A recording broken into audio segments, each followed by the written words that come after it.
There we go.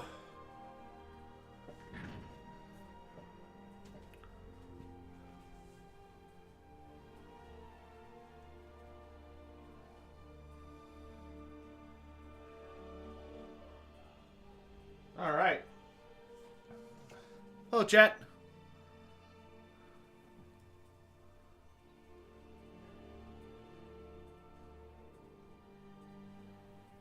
No, I want to...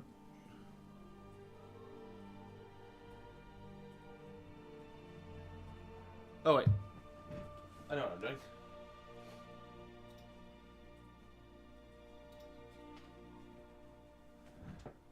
There we go. Now it should work. Should be a little better lighting than we had last time.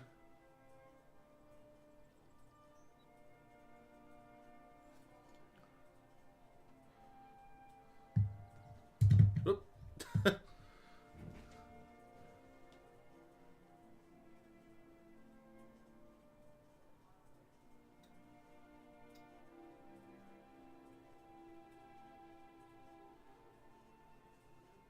Okay, yeah, that looks good.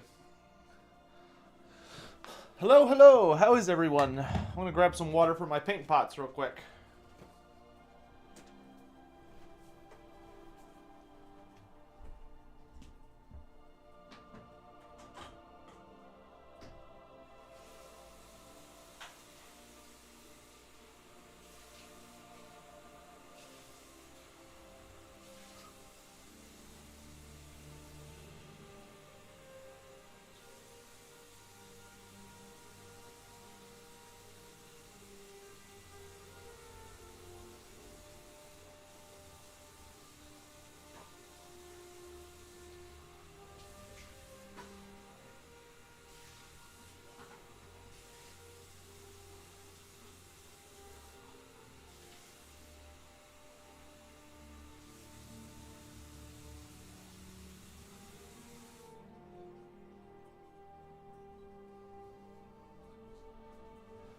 Ah, fuck.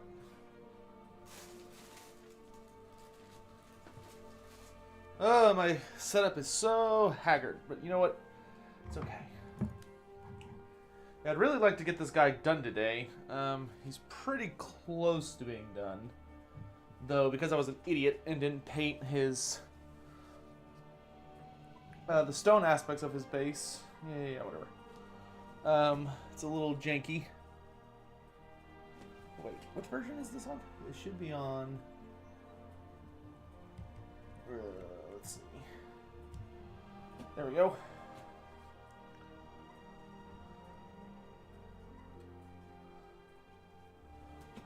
Okay.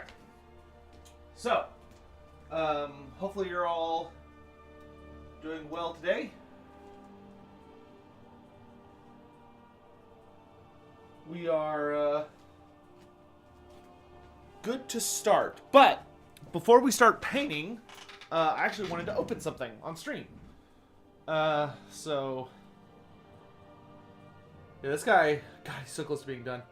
I think all we've got left to do, if I remember, is we've got to paint the stone along the base, and then we've got to do all the flowers and the vines and stuff. We also need to finish the crow, or the raven. It's almost done. I think all we've really got left is doing like some purple highlights, and then some like gray highlights on the beak. But before we do that, I kind of wanted to show y'all the stuff I got for Christmas, because it's kind of interesting. I got some new paint trays, but I'm going to kind of just put those off to the side. This is so that I can get rid of this stupid giant paint display I have.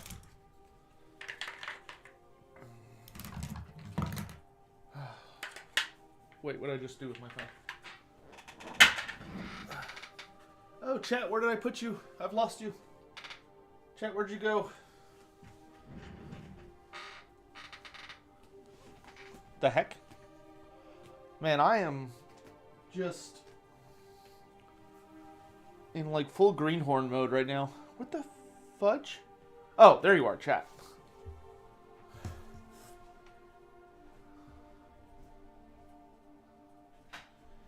were in the bathroom, of course.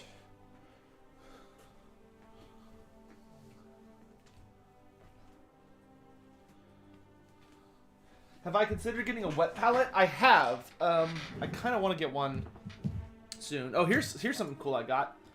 So this is a base that has these little articulated arms, little grabby hands, so that I could like grab and position models and work on them without it, with them being much less likely to break. But I wanted to show y'all some stuff that I got. Kind of interesting.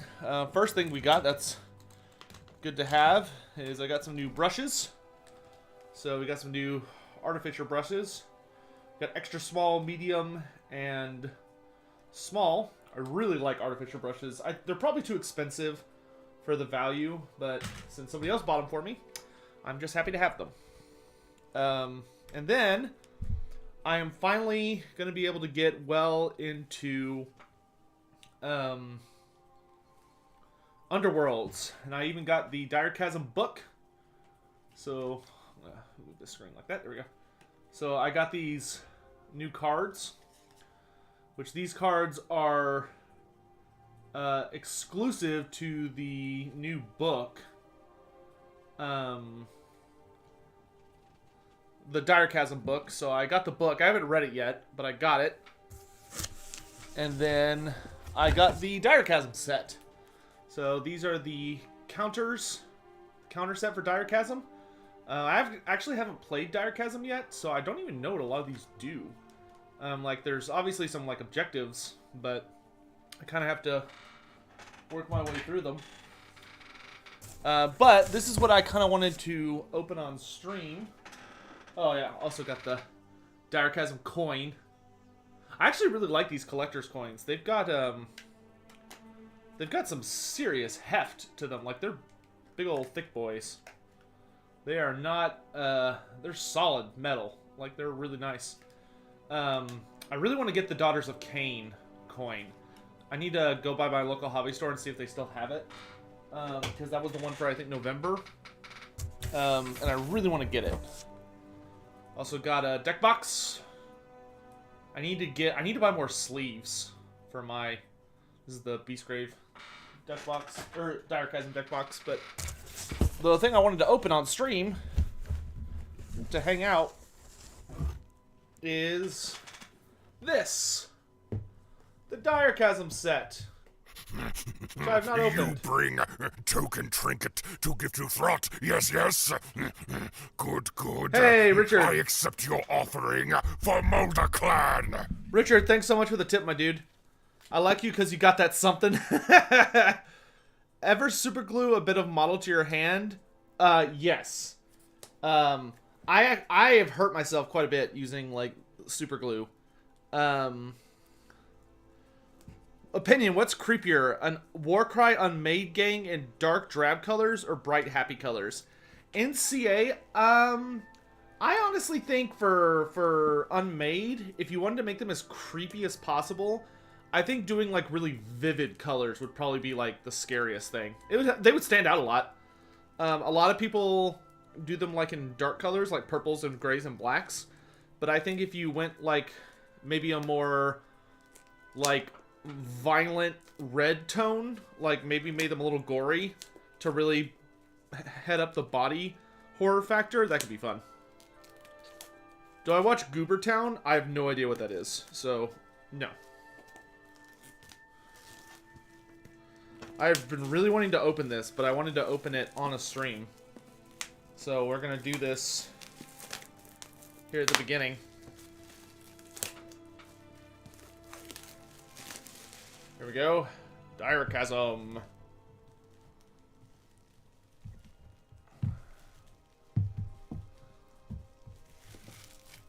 Gosh, this box is like not want to open. There we go. Okay, so let's see what we got here.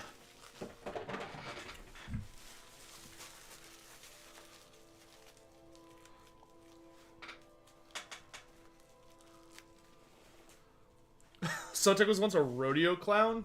God, I wish. That'd be such an interesting story. All right, so here we've got objective. So we've got objective tokens, we got wound tokens, movement tokens saying you've already moved, guard tokens, objective tokens. Looks like we've got 2 boards here. No, we've got, how many boards are, no, there's 4 boards. That's nice. So there's 4 terrain boards.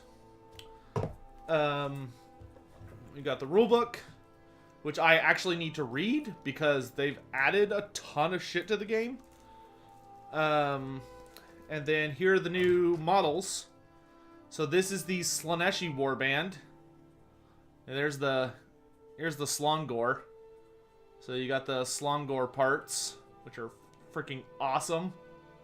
I'll probably put these guys together. I don't know if I'm ever going to paint them. I might just leave them like this, unless somebody else paints them. And then here are the Lumineth, which the Lumineth are pretty cool. I like this dude with the owl. So you got the dude with the owl, but I also really like the Swordmaster. You can see her blade here, but there's like a big Swordmaster. And then here's the thing I really care about. The cards. The cards. The cards. The cards will tell. So this is the Slaneshi deck. This is the Lumineth deck. And then these are extra, I guess. And then we got dice. And I think that's everything. So as soon as the pandemic's over, I'm really wanting to get into playing this. I'm kind of curious. I'm only gonna look at one of these decks. Let's look at the Dread Pageant. I'm curious if does the Dread Pageant have universal cards, or are all the universal cards in the extra cards? It's got a little tape thing around it. There we go. So we've got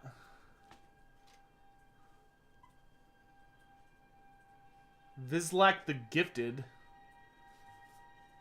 Slake Slash, the Beastman, Hadzu the Hunter. What? There's only... Where are the other 3? Oh, they're there. They're on the other side of the deck. I was like, what the heck? And,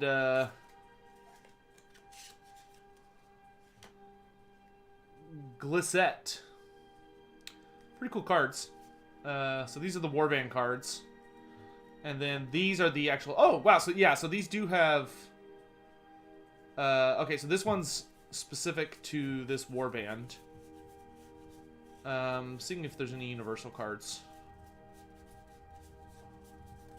These are all Warband specific. You can tell because they have the Slanesh mark in the top right. Okay, yeah, so these are all Slanesh cards. So these cards you can only use if you're actually playing the Slanesh Warband. So I am probably just going to leave them safe. You know, if I ever like get the urge to play the Slanesh guys, I can. But I don't think I'm going to play them anytime soon. So, oh, forgot their champion cards. So the real prize that I'm after is this one. This is all the universal cards that you can play with other decks. Okay, so we're just gonna leave that there for right now. And then let's go ahead and put everybody back. So these are the models. And then the rulebook I'm actually gonna leave out because I want to read it later. And then we can go ahead and put the boards back in. Cool, because I actually have a deck. I don't remember where I put it, somewhere in this room. But I have a deck of cards for my Night Haunts. So I need to read the rules so I can update my Night Haunt deck to make it what I want it to be. And then at some point, and then in February, I'm going to pick up the Seraphon as well. Thoughts on the new Lizardman Warband? They look really good. I'm a little disappointed that they decided to put a Saurus Oldblood in it. We have like 1,000 billion Saurus Oldblood models in the game. I don't need more Saurus Oldbloods. And I think almost all of the Lizardman community would agree with that. Like, we were really hoping for something new, like a new Croxagore sculpt, or maybe like just a regular Saurus, like maybe some regular Saurus warriors. And instead, they came out of left field and gave us a Old Blood, which was pretty disappointing, to be honest. Okay, so let's finish this Slave Race Stalker, yeah? How are y'all? How is everybody? This is gonna be a pretty chill stream. I'm not anticipating a ton of people showing up, and I think we're just gonna kind of hang out and have a good time. So hopefully that sounds interesting to those of you who are sticking around. So what we need to do for this guy, I kind of want to finish the bird, get the bird done with. That way I can just focus all my effort on finishing the concrete. Finishing all like this. There we go. Finishing all this cobblestone and stuff. And once all the stone is done, we could do all the leaves, which if you look really carefully, focus. Focus. I know. Come on, you can do it. Maybe we'll do it like here.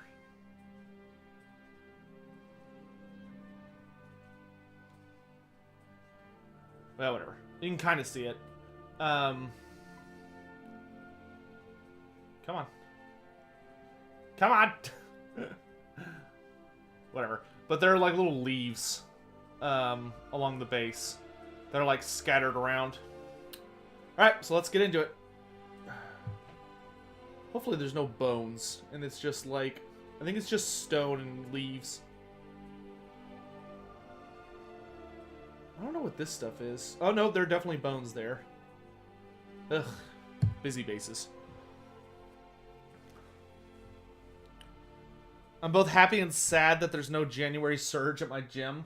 I mean, personally, I would be happy because I don't want to be around people right now. COVID is stronger now than it's ever been. I mean, I think in the US, like, it's like 4,000 people dying a day. You could not pay me to go outside to somewhere like a gym, especially like a gym. No, thank you. Okay, so I think we're going to use this for the stone. Ooh, we could do like this black brickwork. Well, he'd kind of stand out a bit from our other ones if we did that, because I already have a guy. Actually, let me get him. Let me get our reference model from the display case.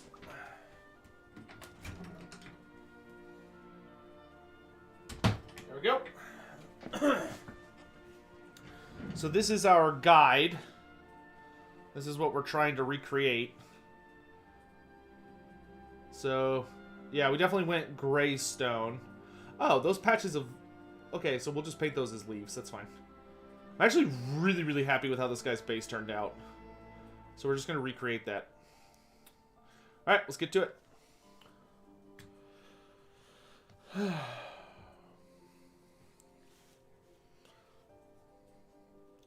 So we need... Is that the stone we're doing? Or is it something different? Yeah, I think that's the one we want. Okay, so we're going to start with Mechanicus Standard and then work our way up.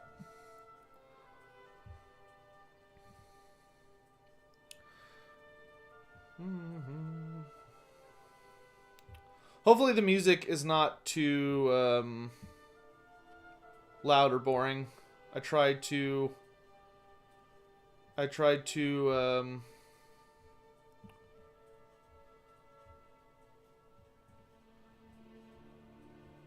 keep things interesting.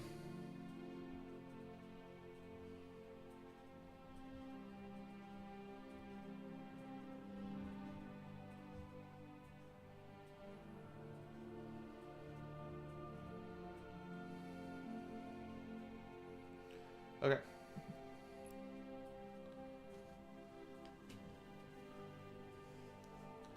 So, okay, let's finish the bird. So, for the bird, what do y'all think? Should we... Oh, why'd the camera turn off?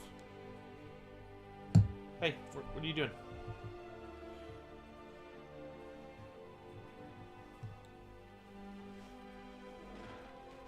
What? What happened?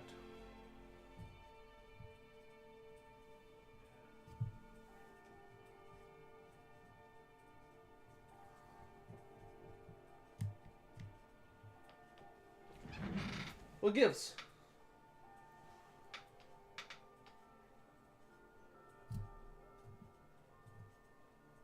The camera just shut off for some reason. Hold on a hot sec.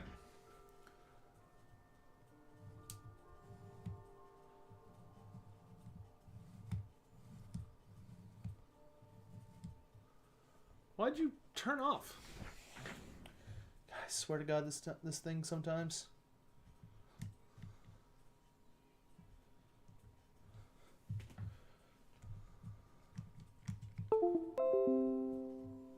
Oh, no, there it goes. That was weird. Like, crashed for half a second. Hold on, I gotta reopen it.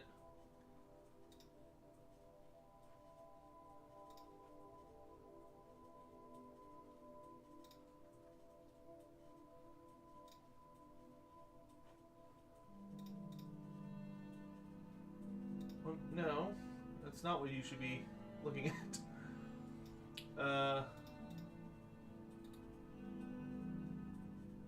Jesus Christ, dude.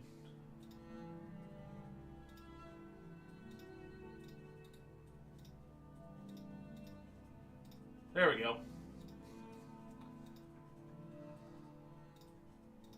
I swear this freaking shit sometimes. Alright. Yeah, I don't know what happened there. That was weird. It like crashed the stream thing. Okay, so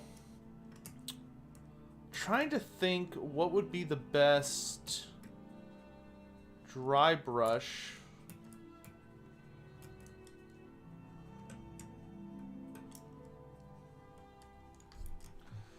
I'm trying to think do y'all think we've got this like purple raven here, right? It's got like a little bit of a purple tinge to its colors because it's like a Shaishian bird. I'm wondering if I should do purple highlights or if I should do like gray highlights. Because I definitely think I should do gray highlights on the beak, but maybe for the actual feathers, it should be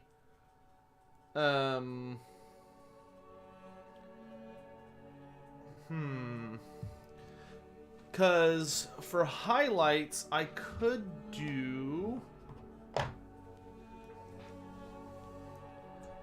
hit the bird with an old wombo combo of Xerneas purple and Gene Stealer purple.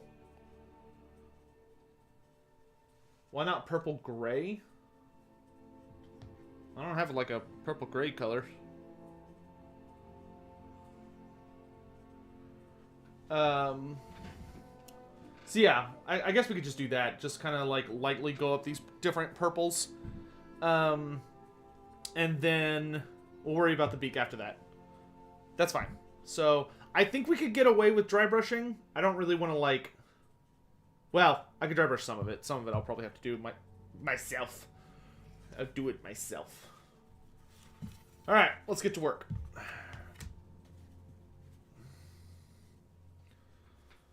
Anybody else painting? Working on something? Or y'all just hanging out? Warpstone glow. These aren't Skaven birds. They're undead birds.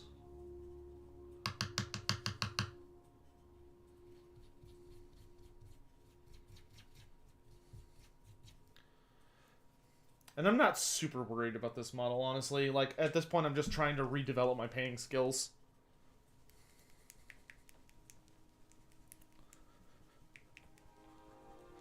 Pinball FX3? Is this a Steam game, or are you working on, like, an actual machine? You're working on Spirit Hosts? Oh, I'm so sorry. Spirit Hosts. Well, I don't know. Like, they're easy to paint, but good lord are they hard to build. Spirit Host made me, like, contemplate wanting to, like, stab somebody.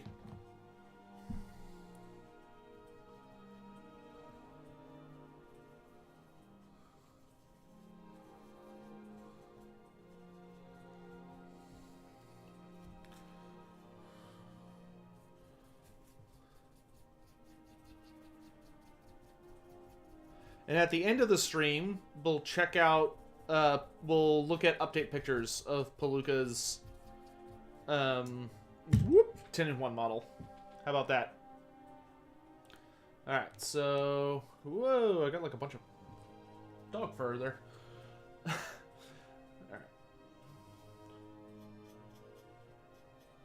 Just a little, just light little... Because I think what we really want is like the tips of the feathers to be like a brighter shade of purple than the body. That way they kind of like pop.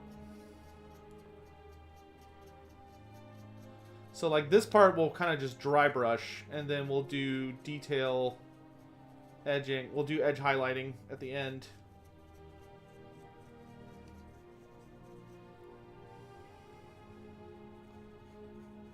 I'm trying not to hit my stone here.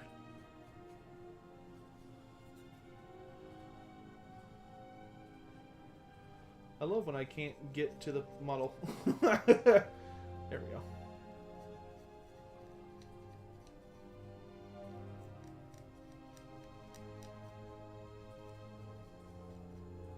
Might need to do some edge highlighting on that part. That's okay. Kind of wish they had an extra small dry brush. Not a big deal though. Can we get a mechanical dragon for dwarves? I mean, you already have magma dross. You have lava dragons.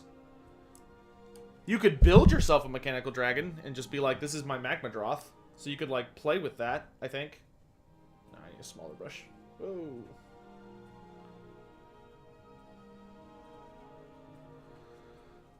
Maybe let's go...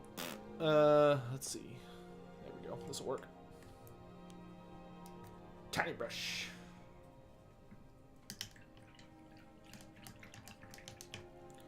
Why am I painting a Baltimore Raven? I'm not. I just think that the purple color complements the model well.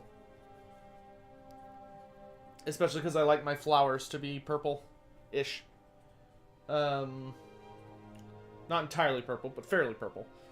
So give me the Xerius purple.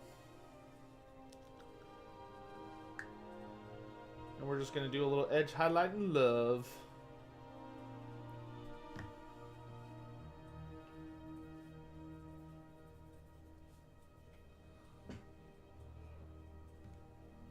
Thin your paints.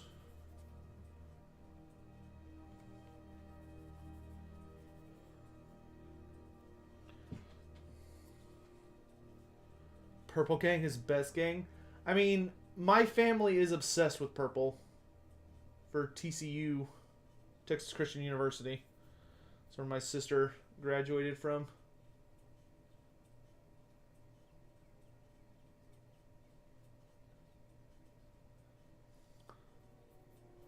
Well, it's where my sister got her bachelor's and her master's. Because unlike me, my sister is accomplished in life.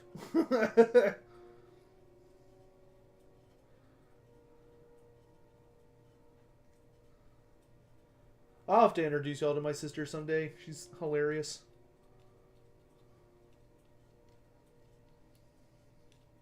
She's the baby of the family. She's the youngest, but she is absolutely hysterical.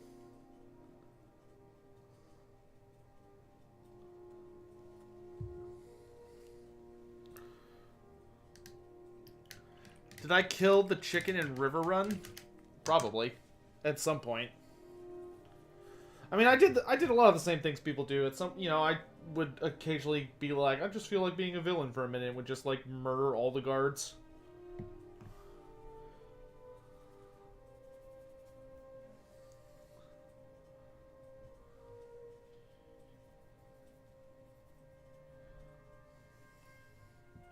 Skyrim was a fun game. It was by no means perfect. Had a lot of issues. But boy howdy was it fun.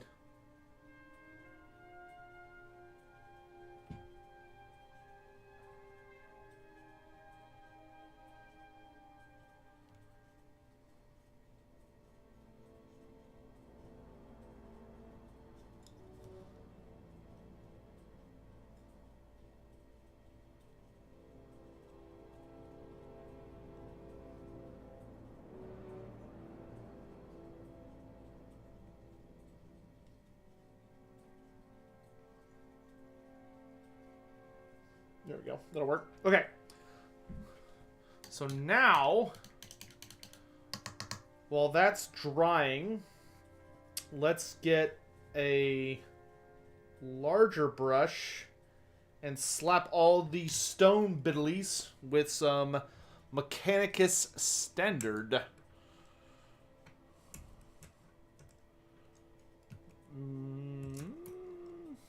Where is my...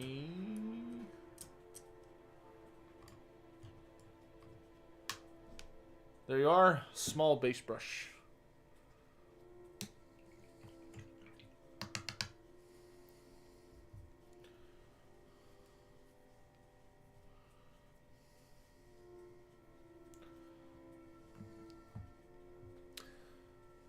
What am I working on? We are working on a Glavewraith Stalker. Spooky Ghost Boy. He's nearly done. All that's left for him is his base, really. He's all edge highlighted and shaded, and he's got lots of nice stone, and a big purple bird, and a rusty weapon, and all that stuff.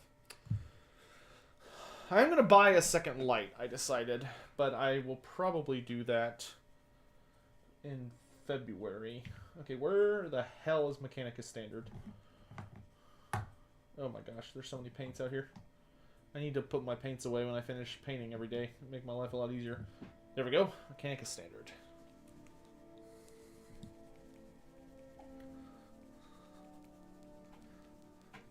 Shake that paint! Okay.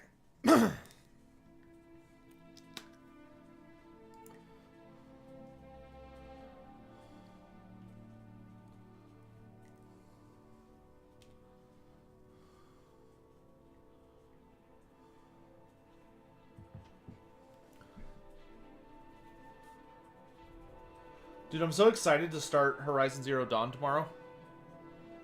It's gonna be fun on Twitch. Oh, that may have been too much water. That's okay. Okay, no, okay, no, okay, we can save that. Okay.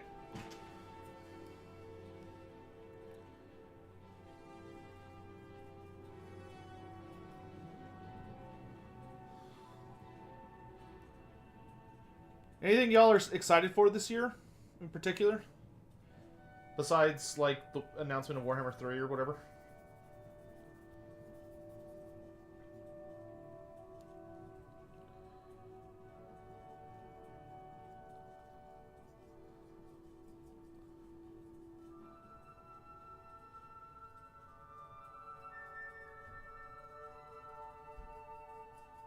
Why did I not paint this guy's base? What the fuck was I doing?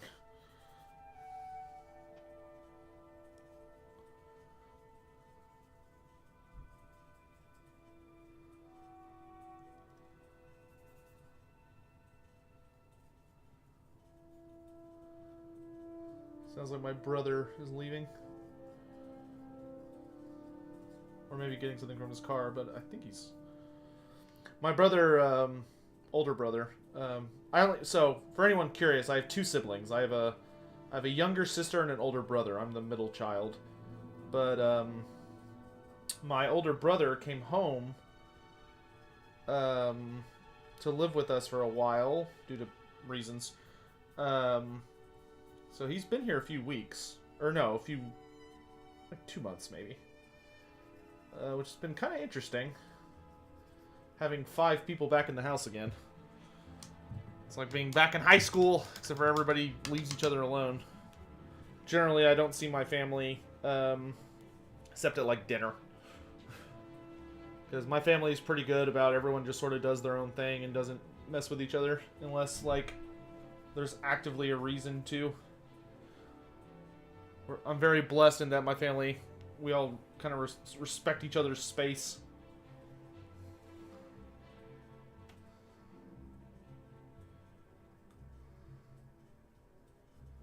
You know, I'm up here in my cave most of the time.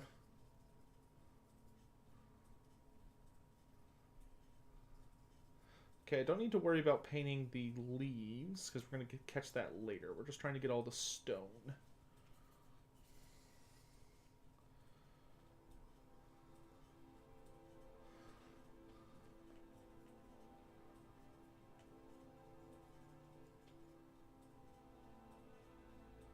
Good lord, there is a lot of it. There's like a fuckload of leaves.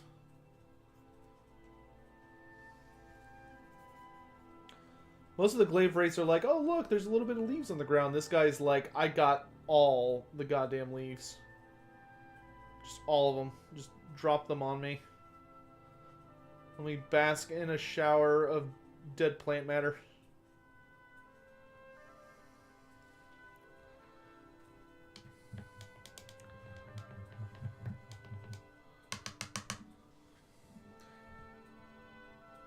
Looking forward to Dune. Is this Skyrim music? Yep.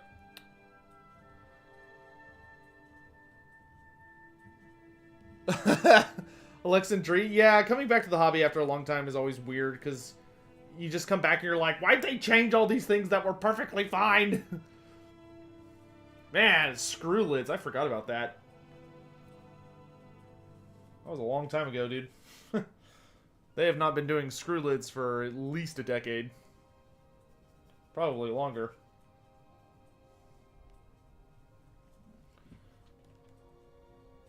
Not calling you old or anything, but you old.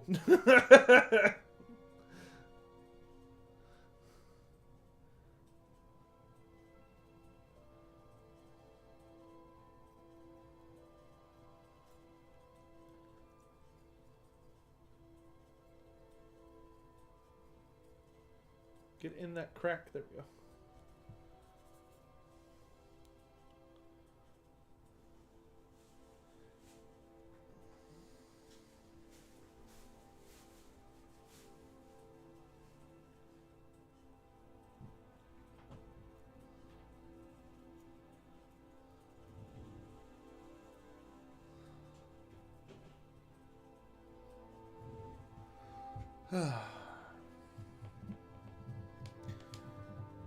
A new Emperor's Children?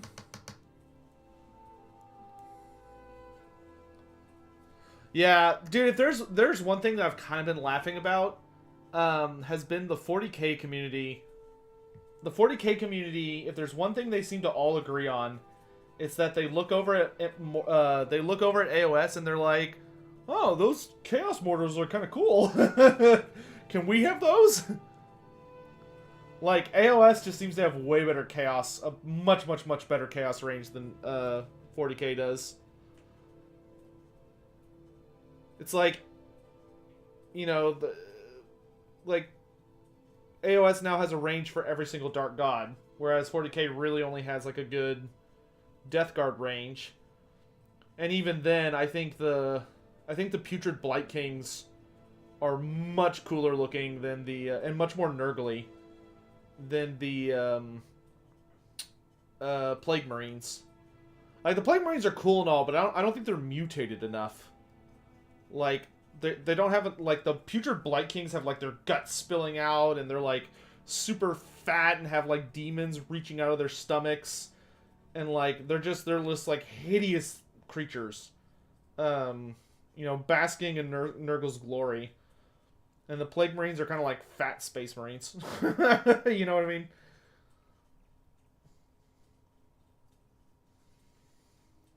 Like, I feel like if I played 40k Chaos, I would probably be buying AOS Chaos and just converting them. And just buy and paint them and then stick guns on them. Hey, Alan, how you doing, man?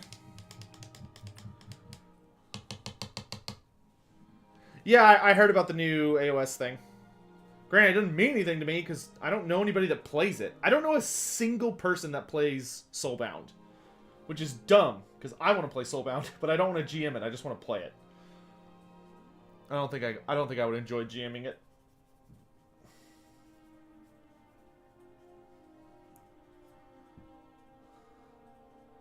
I kind of want to GM another fantasy campaign soon, though. At some point. I don't know when. Someday.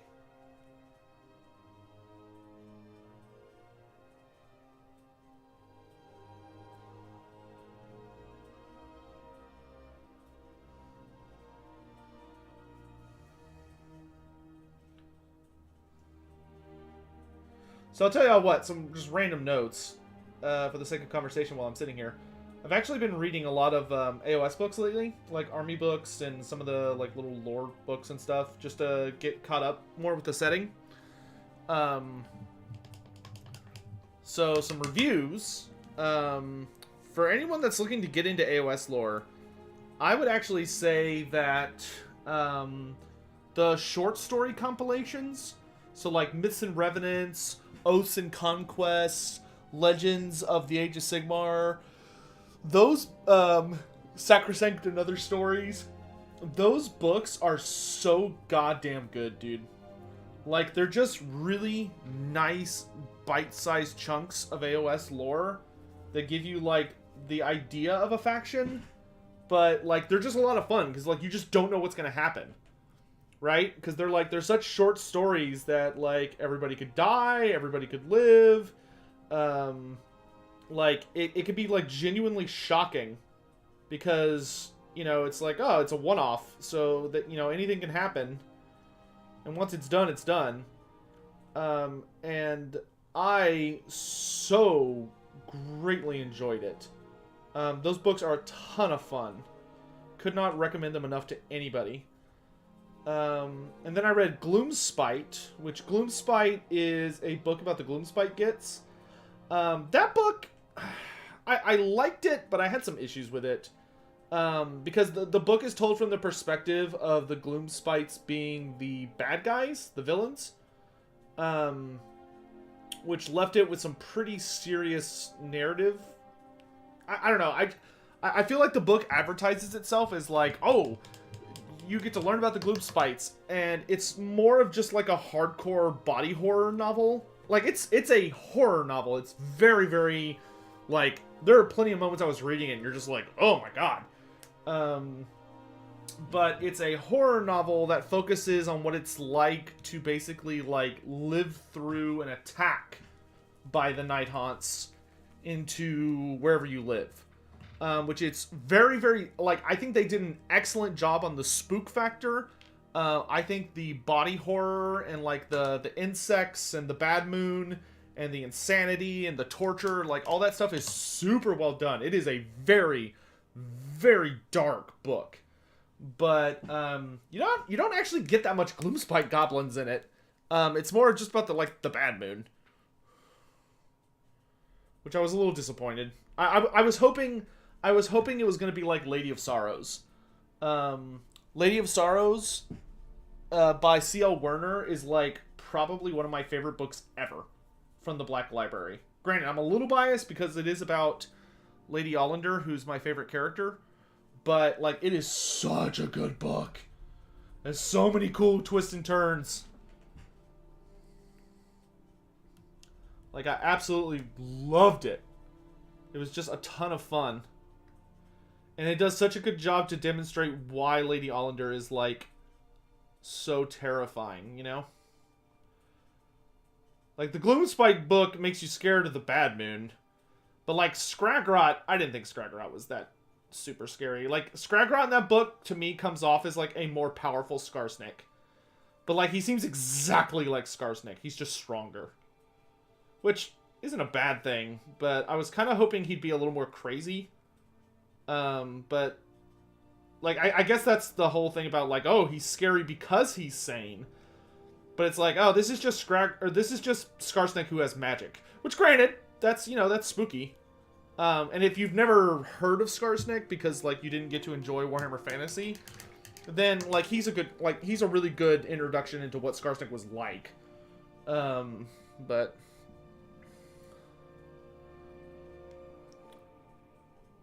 yeah, Soul Wars is such a good book.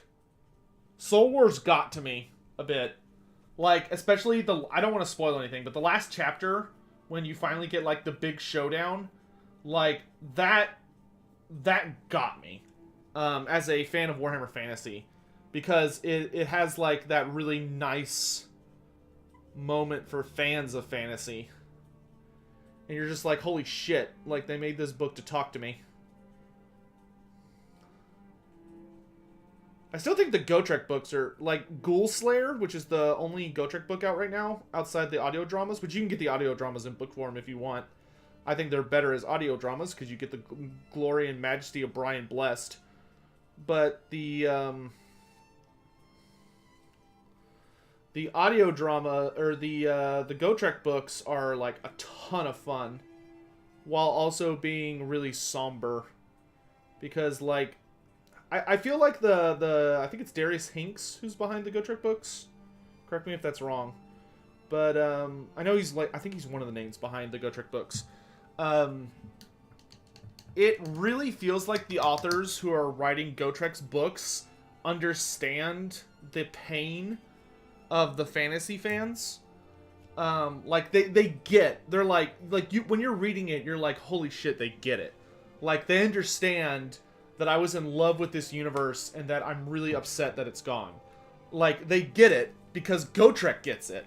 And, like, they're full on, like, leaning into that of being like, hey, we know this sucks. Like, you know, but we want to really introduce you to this world. And we really want you to fall in love with it. So, like, here's Gotrek, here's an old friend to lead you by the hand, and come with us on this journey. And let us show you why this world is cool. And, like, it's not the same. You know, it's not a replacement for fantasy. It's something different. It's fantasy's really weird child that he's kind of not connected well with. But he's trying his best. Need to take care of that eye socket. I'm going to use a little bit of Dark Reaper here on this beak to highlight it.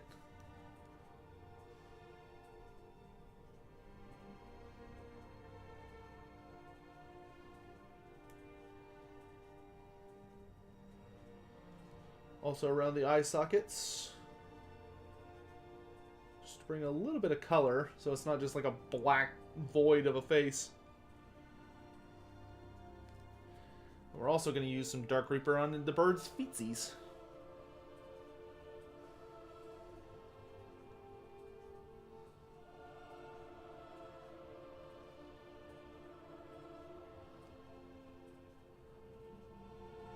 Dude, I got so like oh, when I was talking to AOS coach about AOS and like the tourney scene and stuff when we were talking, and he was like, oh yeah, no, we don't let people into tournaments here that like don't have fully painted armies. I was like, oh my god, that's so scary.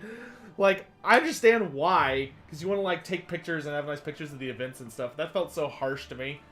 Like, I get it, but it's like, good lord, I would never have gotten to play over there.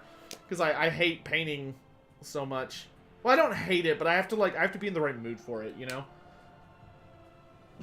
And it takes me forever. I was like, good lord, like, I'm not even allowed to play?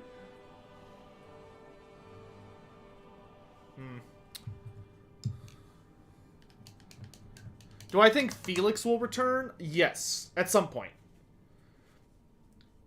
Maybe when Gotrek finds his axe. I don't know what they're doing with Gotrek, to be honest. Like, Gotrek's trying to find his axe. He's trying to remove the Urgold rune from his chest, which is like the most powerful Urgold rune in existence. And I genuinely cannot tell if they're trying to, like, build Gotrek up as the god of fire, or if they're, like, or if he's just supposed to be what he always was, where it's like, okay, he's not really relevant to the story. Because, like, sometimes I read their books and I'm like, oh shit, like, he's definitely the god of fire.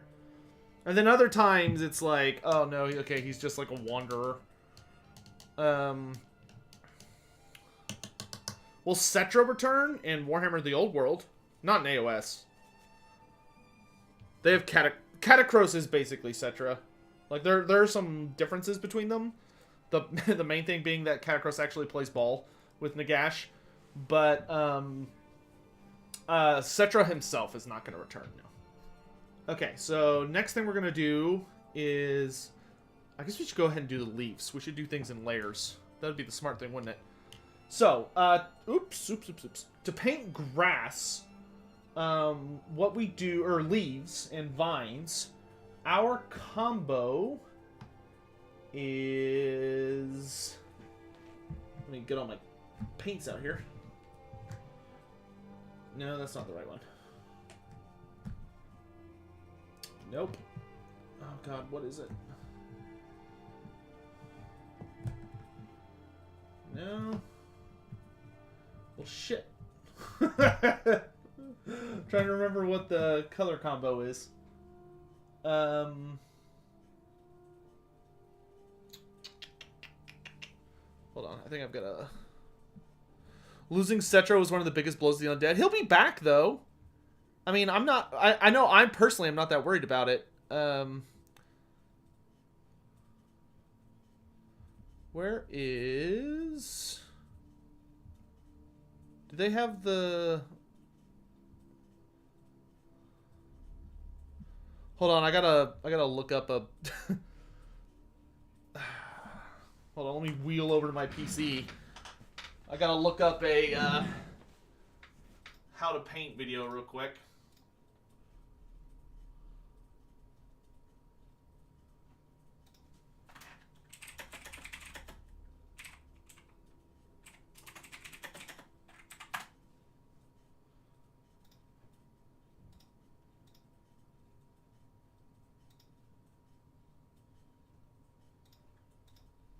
Let's see. Okay, there it is.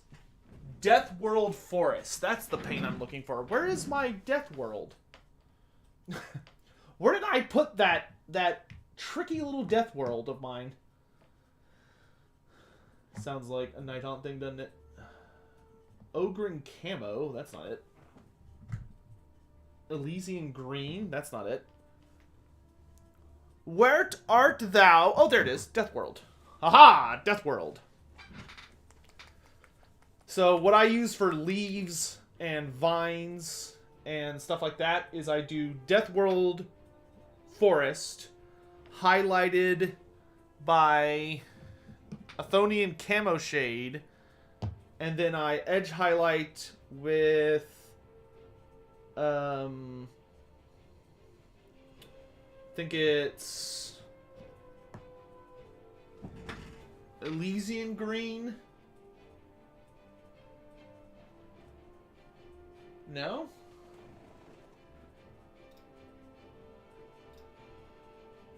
Hold on, I gotta find this stupid part.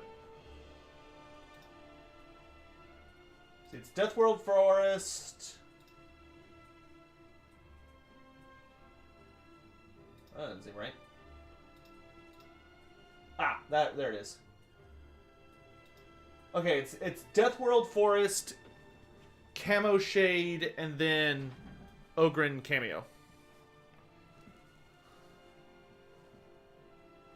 Is that right? Yeah, that's right. Why do I even have Elysian Green then? What was I using Elysian Green for? I'm trying to like look at all these other little paint guides I have lying around. Cause like I bought it. Maybe it's on my color wheel?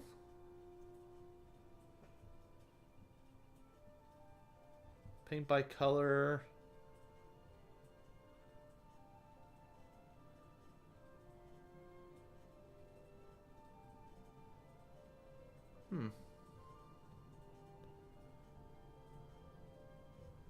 Well, I'm not gonna worry about it. I really like the green that I've got. I got it for some reason. I'll figure it out. Okay, so let's get to work on our Death World Forest. Do I think Games Workshop has an elf bias? No. I think elves are kind of the hot thing right now, but I don't think they have a bias towards elves. I think the other factions will get continued support. So, like, Dwarden have definitely fallen behind, but I don't think that's always going to be the case. I think dwarves will get their day in the sun. Granted, they do need, like, a big day in the sun, in my opinion. Like, they are so far behind.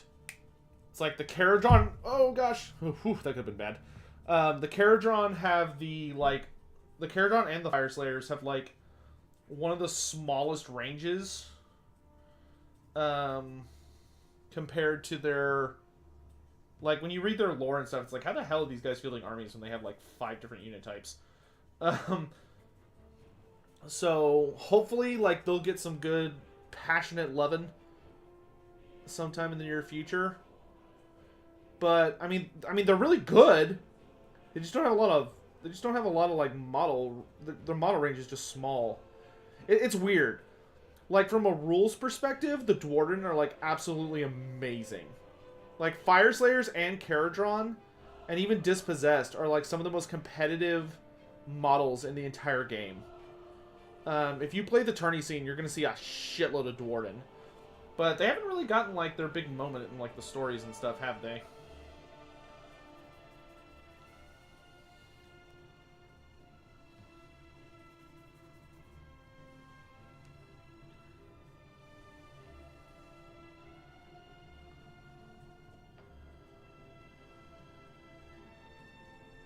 I actually really like that they put all these like leaves on the Nighthawk or on the Glaive Wraith Stalker bases because it just brings so much color to what would otherwise be a pretty drab model. It's like, yeah, I get that they're spooky ghosts, but you still want them to be like interesting to look at.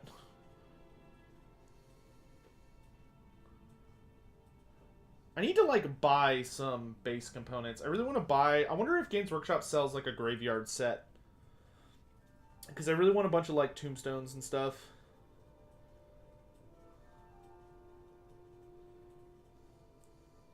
Oh. I've got a question. Is anyone here a hobbyist who, like, builds terrain? Because I've got this terrain piece, like, made from, like, foam.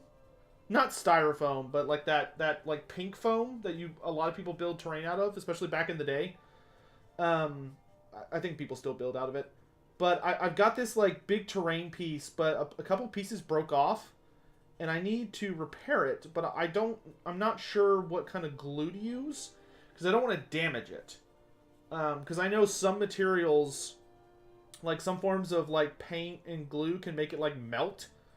And I don't want that. So, because I didn't build it. I bought it from a company that built it for me. Does anyone know what the best kind of supplies to use for that is?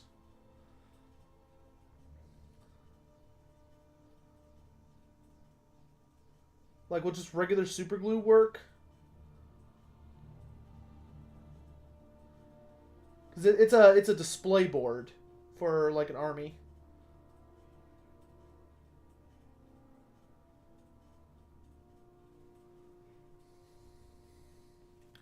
PVA glue? Okay. I will pick up some PVA glue tomorrow. And what kind of paint can I use on it? Because there's just some, like, little things I need to touch up. Like, I could show y'all after the stream if you want to see it.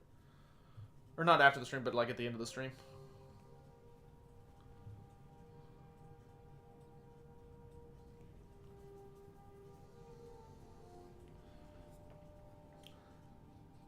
Dude, I swear, this guy must have, like, hit a tree before he went into battle. Because, like, his base is probably, like, 85% plant.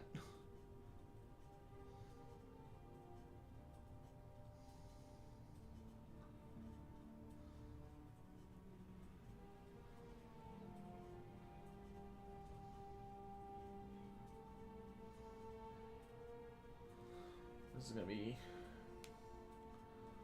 all these annoying little cracks and shit. Definitely gonna have to do some touching up after the plant phase, but that's okay.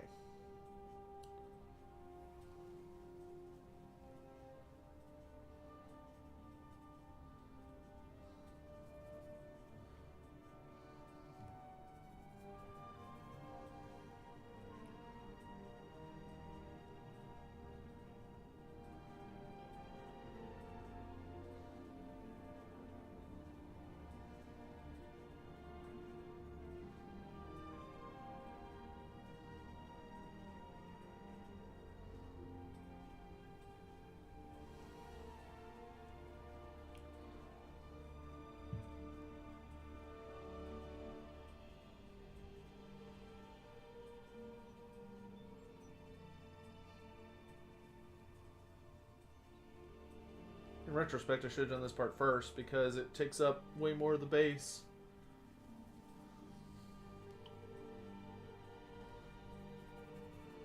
So there's like way more cracks I have to fill, which means I'm more likely to accidentally like spill out over another feature.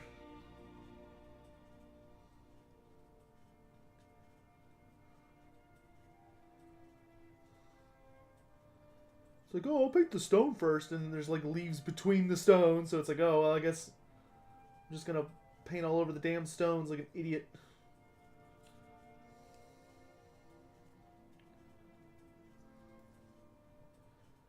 Because don't let anyone fool you, chat. I am an idiot.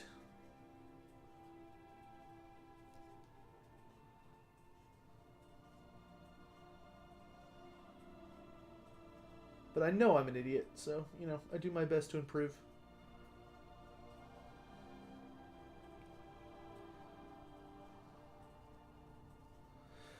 Tell y'all what, I've been so frustrated lately, like the last few days, just by like not only everything going on in the world, but like we got some family news. So like I have some relatives down in Houston. And if you've ever been to Houston, especially in recent times, you may know that they're a little, let's just put it nicely but succinctly and say that Houston is a little too embracing of like the anti-intellectual movement for their own good a lot of the time. They're very stubborn and very prideful about a lot of things, and my relatives are like the living epitome of that.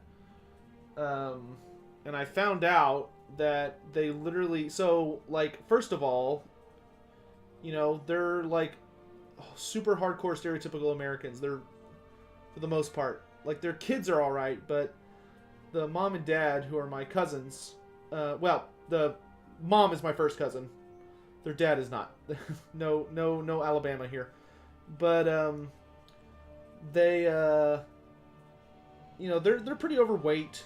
They're very overweight and like not the best of health and all this stuff, but you know, they do well for themselves and all this crap. But it's like, okay, so they're pretty high risk, right? For like COVID and stuff. These idiots, fucking idiots, like went to or hosted, I didn't get all the details, but like they went to a New Year's party. Like a New Year's party. Where of all the adults who were there, being 8 of them, because they're like, oh, we'll just get together like a small group of friends, it'll be fine.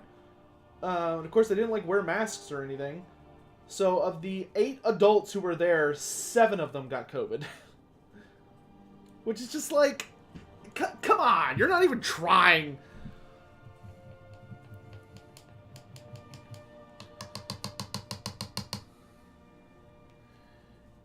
You're not even trying. It's like you want to die. It just drives me crazy. It's like they got little ones, you know? They got kiddos. They're out there being dipshits. One of their kids got COVID. Which is just like, I'll take unnecessary things that didn't have to happen for 1,000, Alex. Ah, I miss Alex Trebek.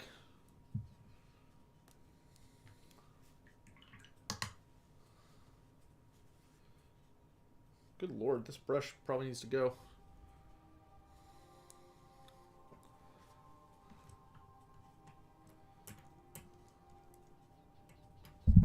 Here, let's use this one.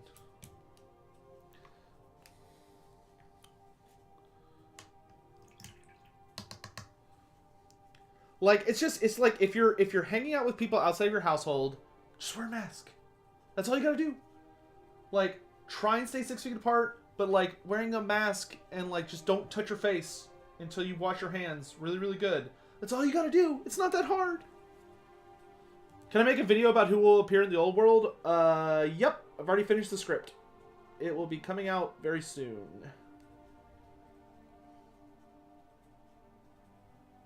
By the way, if y'all have any questions about, like, lore or just life, want to hang out or whatever, or just chat about whatever, just let me know.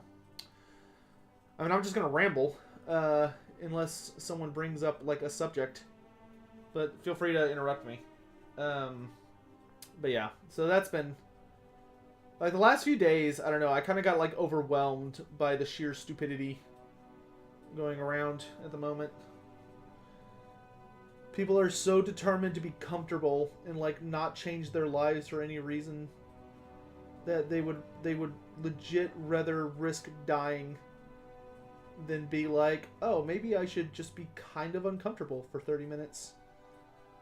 Like, I'll wear a mask, and if it's like, oh, well, the mask is not comfortable, it's like, okay, well, then leave. Go home and, like, have a virtual party.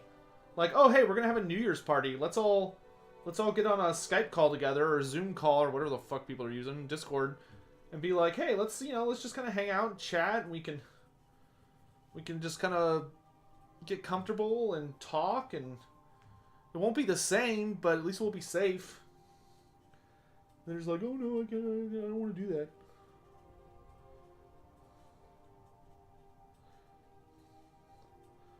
Everyone knows the masks are turning the frickin' frogs gay. And I don't want to be a gay frog, so I mean... just sickens me.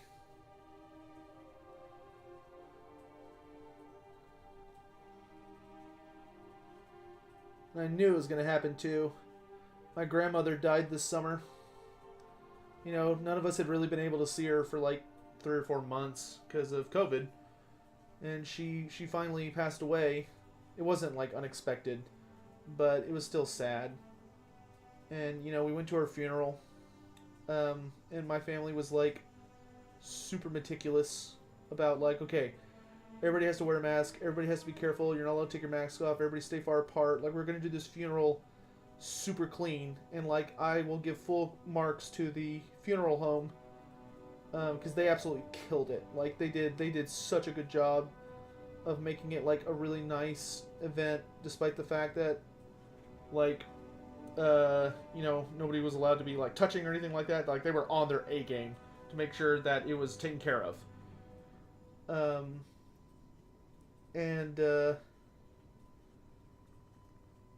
But I'll never forget my cousin's son, her youngest son, was like next to me, and he was just like talking, because they like talking to me. They think being a YouTuber is just the coolest fucking thing in the universe, and I'm like, yeah, don't watch my channel, you're too young. But they like, he's just talking, and he's like, oh yeah, my parents are like talking about how like it's all, you know, it's all being overblown, and it's just the government trying to like limit our freedoms. And it's like, kid, you need to don't listen to your parents. It's like, I realize you love them, I love them too, but don't listen to them on this. He's like, whoa. It's like, just trust me, okay? Just don't be safe. You don't want to grow up and think, oh geez, my parents are dumb, and I accidentally got tricked into killing them.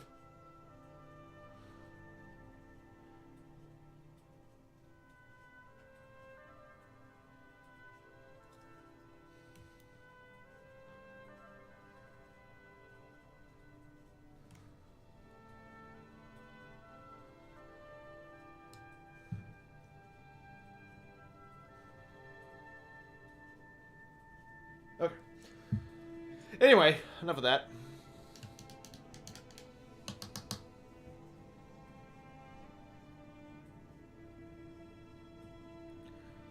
Do I think there's a demand for Total War Age of Sigmar? I think there will be in like maybe 5 to 10 years.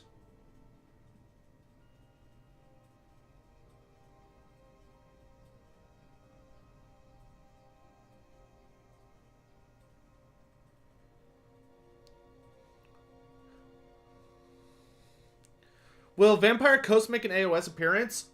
If you go watch a Porto Rat, if you go watch the newest video about actually, hold on, I just realized I'm gonna switch my stream over to be my actual YouTube account instead of my like personal account. That way I can actually see what you're all talking about easier, or I can see when people flag me.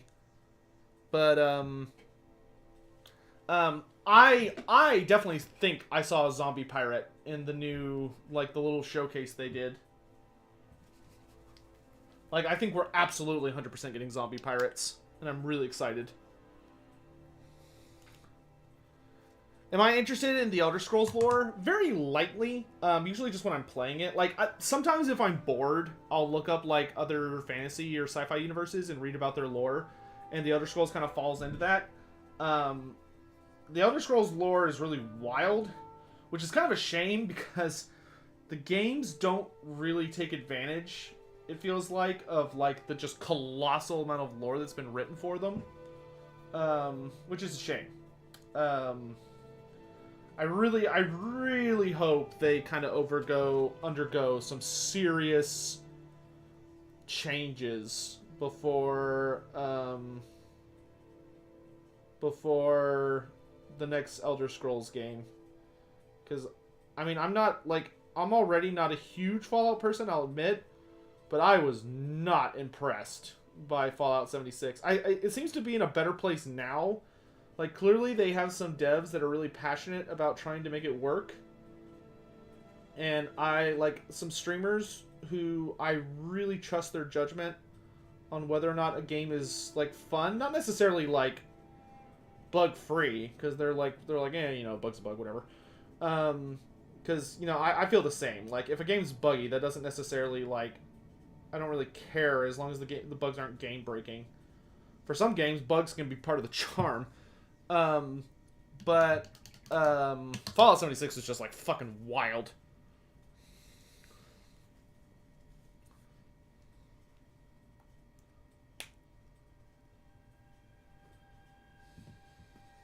Yeah, that's true. Bethesda has been bought by Microsoft, and I don't think Microsoft wants them doing a Fallout 76 situation. They're probably hovering over their shoulders like, you're gonna do it right this time, right?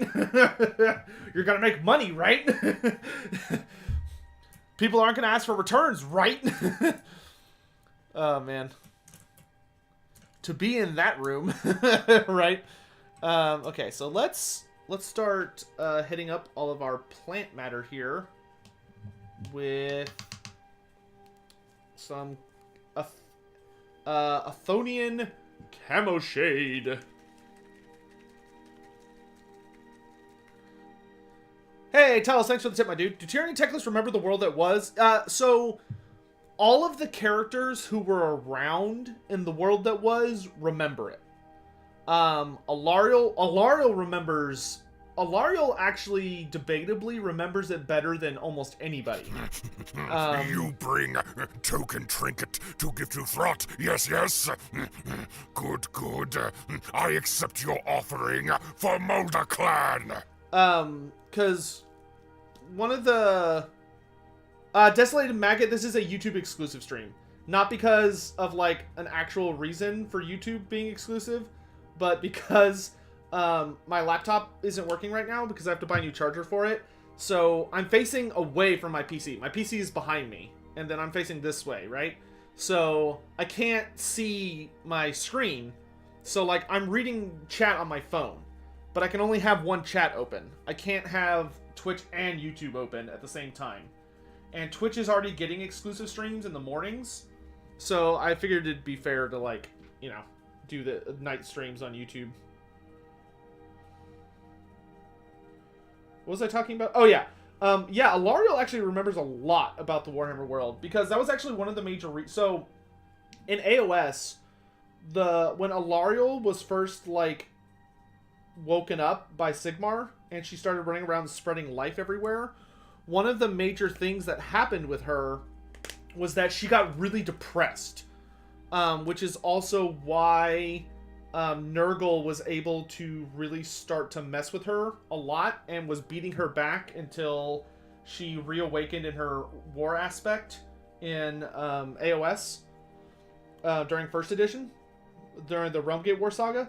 Because the problem with Alariel was that she basically woke up in the AOS world and she remembered everything. Like, she remembered Ulthuan, she remembered the elves, she remembered... a lot, and because of that, she was super depressed, because she had been, you know, she was the aspect of life before the end of the world, so she was, like, innately tied into the very nature of the planet, and everything died. And a lot of people died. Her daughter died. And it deeply, deeply troubled her for thousands and thousands of years. You know, she had a lot of lingering awkwardness with Tyrion and Malarian and even Teclis. You know, Teclis had engineered the death of her daughter. Tyrion had been her lover and the father of her child, and Malarian had been her husband. A political marriage, but still. And she had a lot of really complicated feelings about everything that made life really hard for her. And she was finally able to kind of get over it.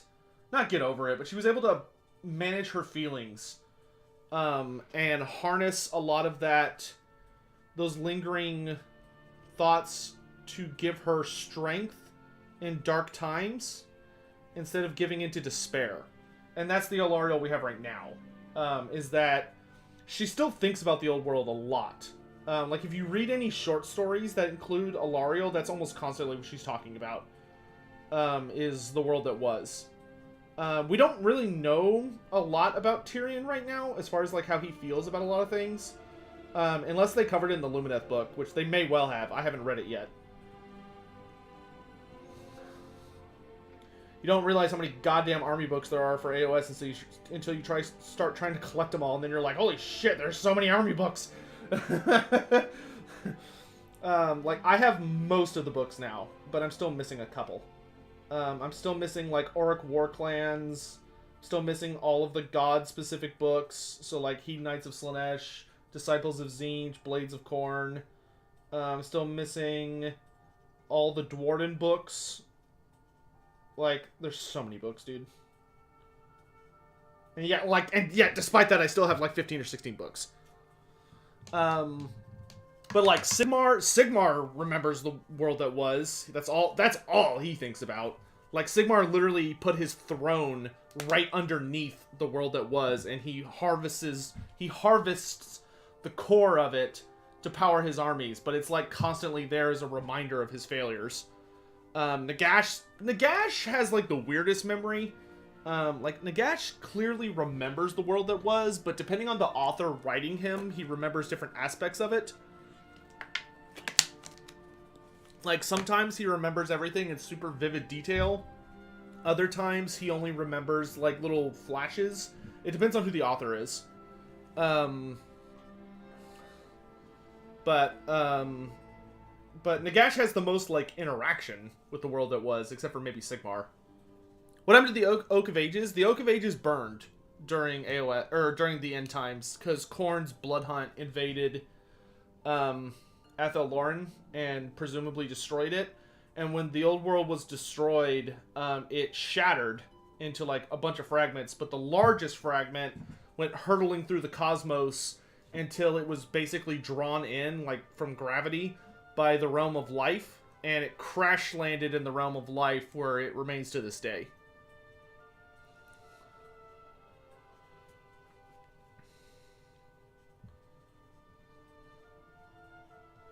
What was Thanquol's fate in the end time? Thanquol, so we actually don't know a lot about what happened to Thanquol because they kind of forgot about him, the authors did, despite the fact that he was, like, supposed to be the main character of book 4. So what essentially happened to him, apparently, was that according to Archaon's book, Archaon thought he killed him. Like, Archaon tried to kill Thanquol in revenge for a random-ass Vermin Lord killing Volton when Archaon was trying to kill Volton. So Archaon got kill-stealed and he rage quit and tried to kill Thanquol for it. But in the AOS Skaven book, basically all it says is that when the world, some point before the world was destroyed, Thanquol essentially was, like, scooped up by the Great Horned Rat and chucked into, like, God prison. Like, he got thrown into imprisonment in punishment for something. But Thanquol, being Thanquol, managed to bust out of God prison, which is, A, fucking hilarious, because it's such a goofy, over-the-top, like, achievement. But he busts out of God jail, and makes his way back, or manages to make his way to the realm, AOS realm, where he is basically starting to like kind of take over as like a major threat. He's known as the Grey Lord in AOS.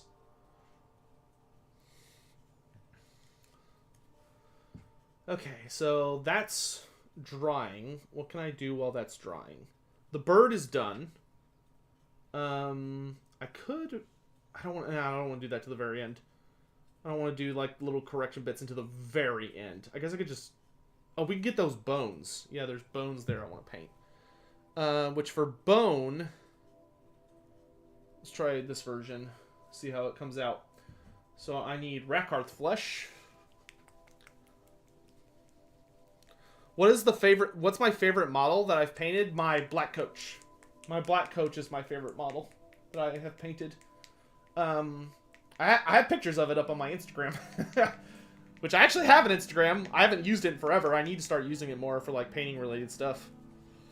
Or just like random things. Because, you know, community interaction and all that crap.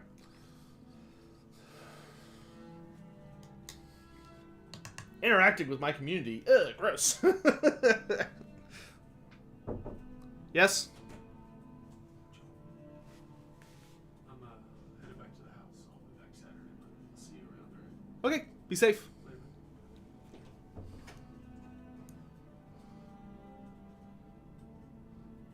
My brother's heading out.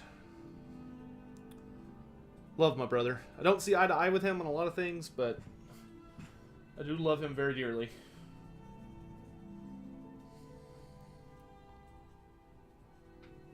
Even though he's a dumb bastard sometimes. Family. Right? Okay, so we've got like there's a skull that is like all jacked up. Like with weird paints. I don't know if y'all can make it out. It's like right there. You can kind of see it. There we go. Camera's having a little bit of a hard time focusing. So we're gonna reach down on that.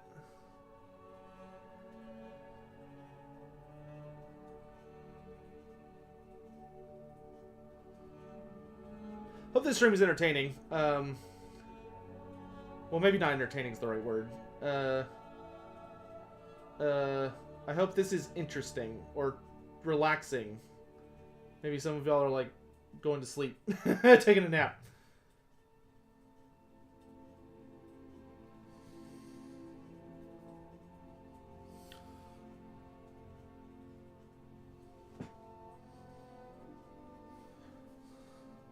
I know I actually really like watching streams that are like super chill, but I know that's not everybody's thing.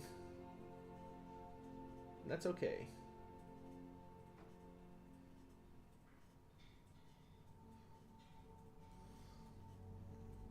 Have I ever played Dark Souls? I have, not the first one. I've beaten Dark Souls 2. And I have played Dark Souls 3, but I never finished it. I think I got just past the Vanguard or the pointy hat dudes. I think that was the last boss that I beat before I don't know. I just wasn't really super into it anymore.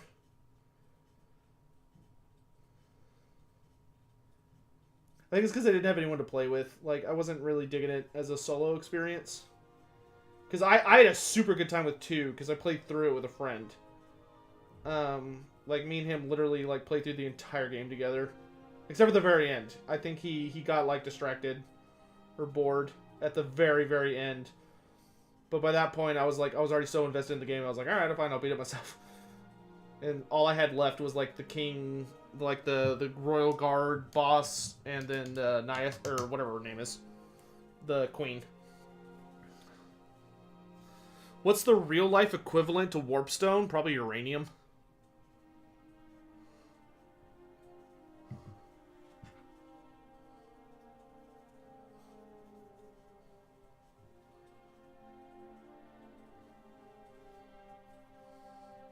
Where it's just got, like, insane amounts of power, but... Or maybe not uranium, but, like, something like uranium.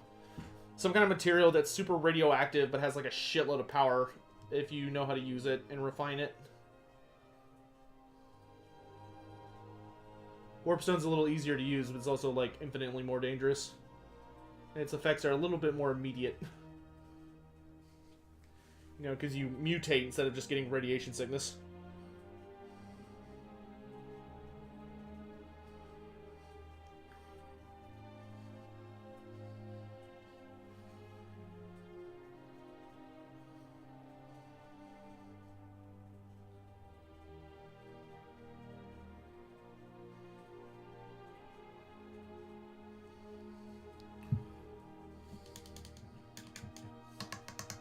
Real life Warpstone or loot boxes. I mean, loot boxes are pretty toxic, don't get me wrong, but I don't think loot boxes are quite that dangerous. They're more just like shitty and predatory. You know, they're just gambling for children. Except for, you know, with gambling, you actually can get money.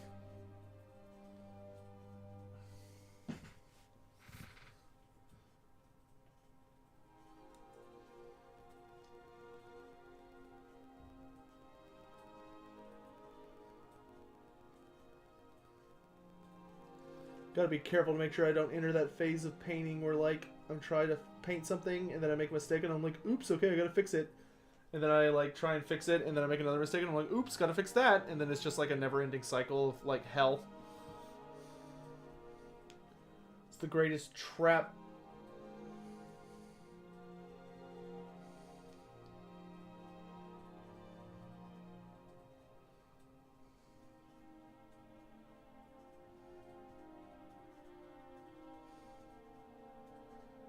Bottomless pit of hell.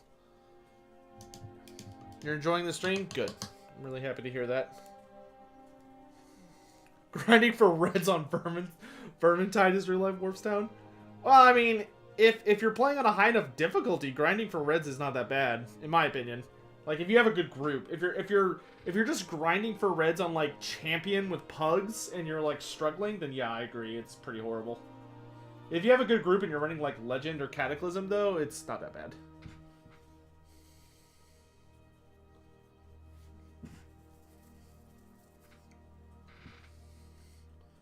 That's if you play fair. There are some people that cheat at the game. They know how to exploit certain maps to just, like, speed run it.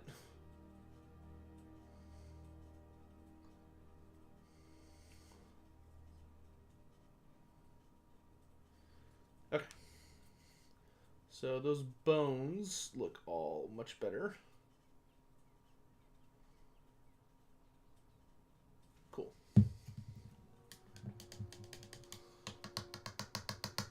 Can someone link the Discord? Yes. Hopefully one of the mods is here and can get that. If not, I'll get it in a little bit. Nightbot should post it every once in a while. Oh, wait. Hammond, type !Discord. Type !Discord, and Nightbot will give you a link. I just remembered Nightbot was a thing. Okay, so I don't want to touch up the stone part. Well, I guess we could go ahead and finish the stone. Yeah, let's go ahead and fix the stone. The sword, the stone.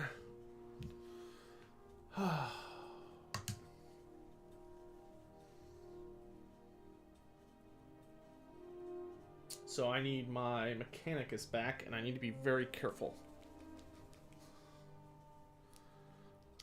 What was my reaction to the new Lizardman models for the Seraphon Warband? I'm excited for them to be in Underworld. I'm a little disappointed with the unit selection. I was really hoping they were going to give us something that would be, like, really well desired for tabletop, like a Kroxigor with, like, a new sculpt. But instead, it's like, oh, we got an Old Blood, which already has really, really good sculpts. A Skink Priest, which already has really, really good sculpts. And a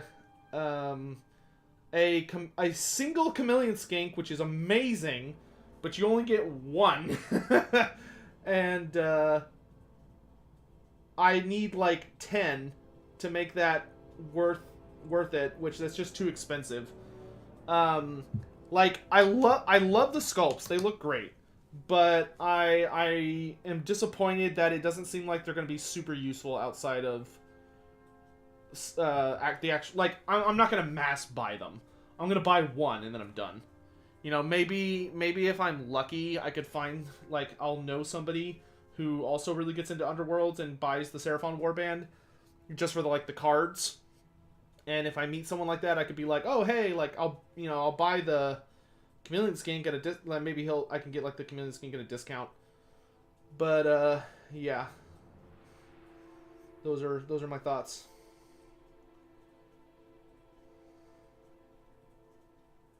It's not bad, but I was hoping for something more. You know.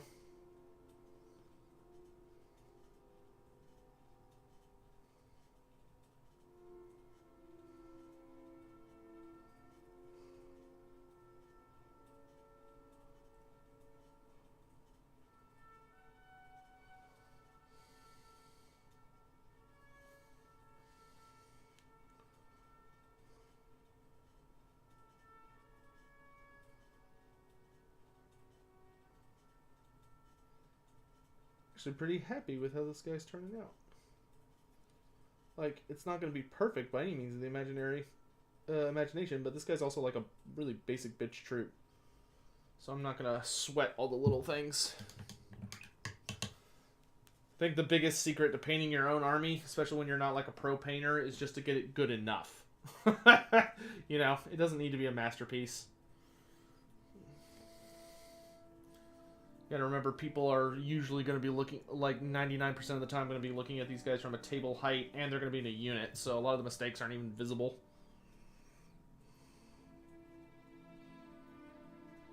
You know, for my own sanity, I like to make sure it's not a mess, but...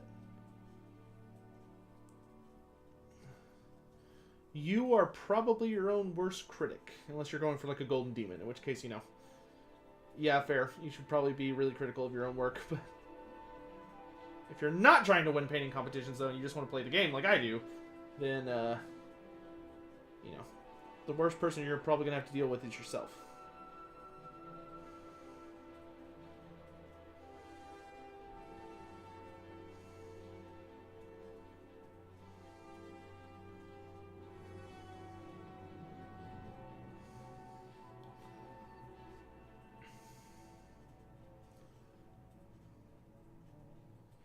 Yeah, God, I wish this Seraphon Warband makes me sad. I think they would have been so amazing if they had done like, oh, you guys want a Seraphon Warband? Well, here's like a Kroxigor and 3 skinks, or 4 skinks. You know, that would have been so much cooler than 5 skinks and a fucking Saurus.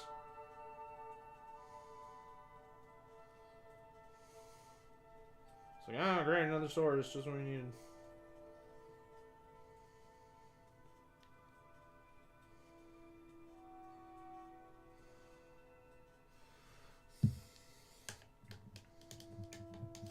What have Archon and Manfred been doing in AOS? I don't know. We haven't actually heard that much from them lately.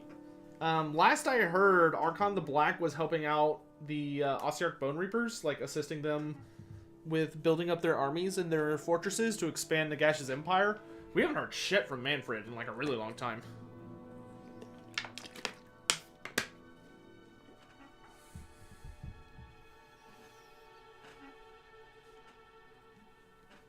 Okay, so let's hit the stone with Agrek's Earthshade. Agrek's Earthshade is like one of the Holy Grail colors, or one of the Holy Grail shades, followed by the one true master, Nuln Oil.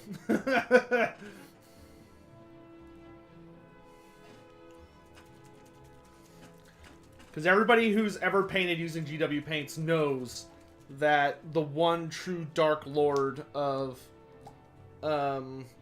painting is Nuln Oil. It is a hallowed shade.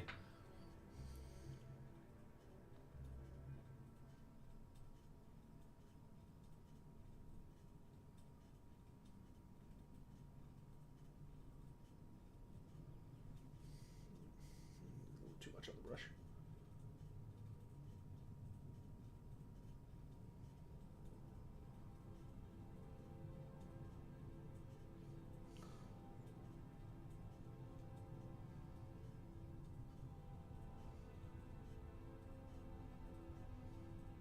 Like, Nuln Oil is so legit, you can, like, go to hobby stores and be like, hey, I'm looking for some Nuln Oil, and they will be out.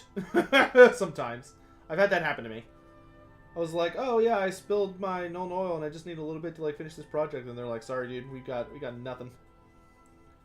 Because I'm pretty sure 40k players, like, snuff that shit.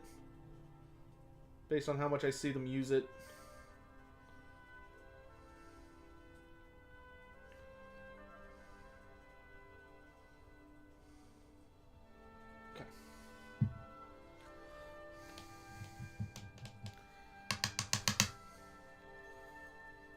Yeah, spilling Nuln Oil is just a part of life. It's unavoidable. It is one of the true challenges of becoming a hobbyist. Is spilling like a full bottle and shrieking at the sky in rage and sorrow. Nuln Oil is mostly for metals. True. Which is why in 40k it's like used so much. But, I mean, it just, you can use it on so much shit. It's just a really good shade. Like, it does just a super satisfactory job.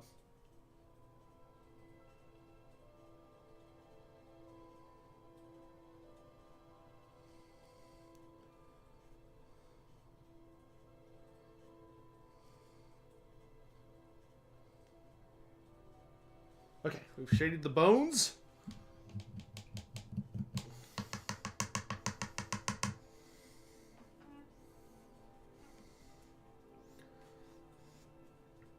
The Caratron need drill mining boxing gloves? I'm gonna be honest, dude, you lost me there. That's really funny.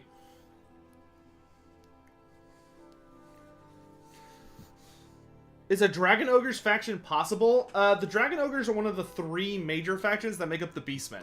They're their own sub-faction called the Thunderscorn. So they have their own sub-faction. You can play, like, entire Dragon Ogre. I wouldn't recommend it, but you could play, like, a pure Dragon Ogre group in AOS. And, like, Dragon Ogre Shaggis are wizards now, which makes them, like, way stronger. Like, they're hilariously strong. I actually really, really like Dragon Ogre Shaggis in AOS. I just wish their model wasn't so bad. They need a new model. Really, really hard. Horde. Okay, so the flowers are... Let's see.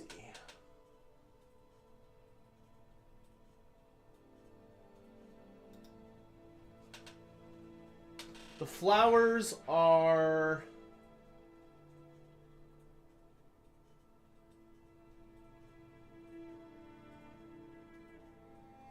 What? Really?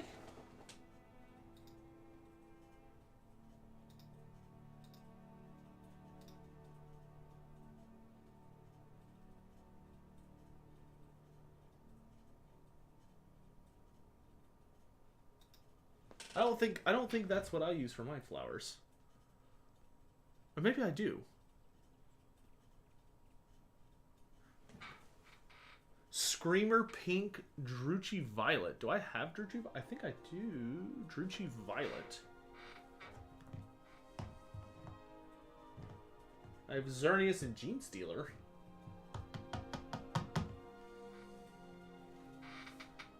Druchii Violet. Naggaroth Knight. Oh, okay, it's a shade. Okay, yes. Okay, that is the version I'm doing. Cool.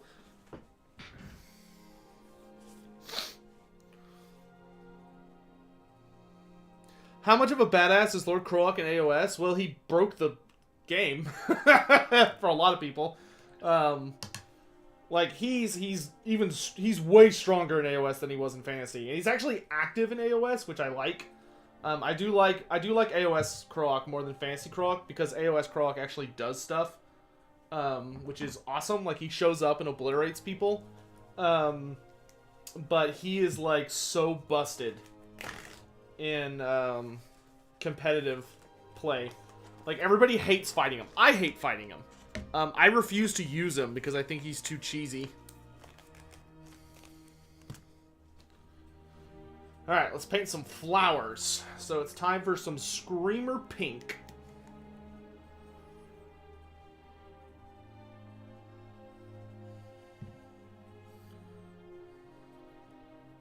Don't need a lot, just a little.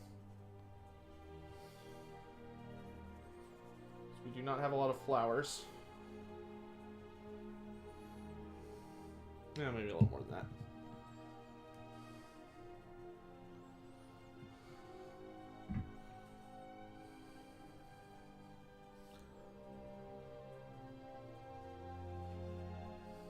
There we go.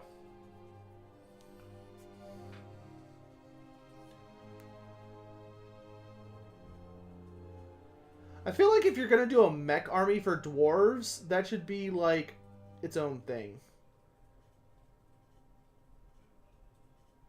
Okay, what here is leaf and what here is flower? Okay, that's flower.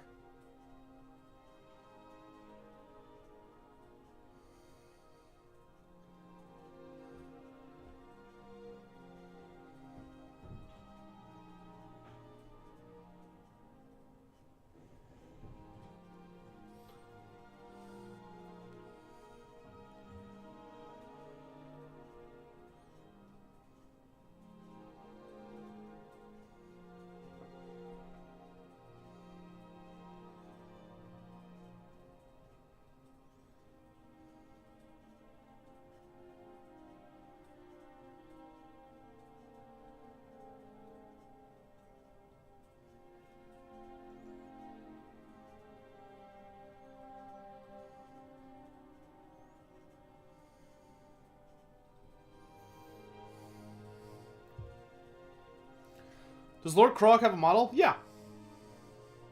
Well, Lord Croc is spelled K-R-O-A-K. He has a lovely model. The only downside is that it's resin, I think. I don't think it's still metal. I think it's resin now. I have the old metal version. I would not mind him getting a new model, to be honest. Like, in plastic. His model is kind of a pain to put together nowadays. Especially because it's on a stupid flying base.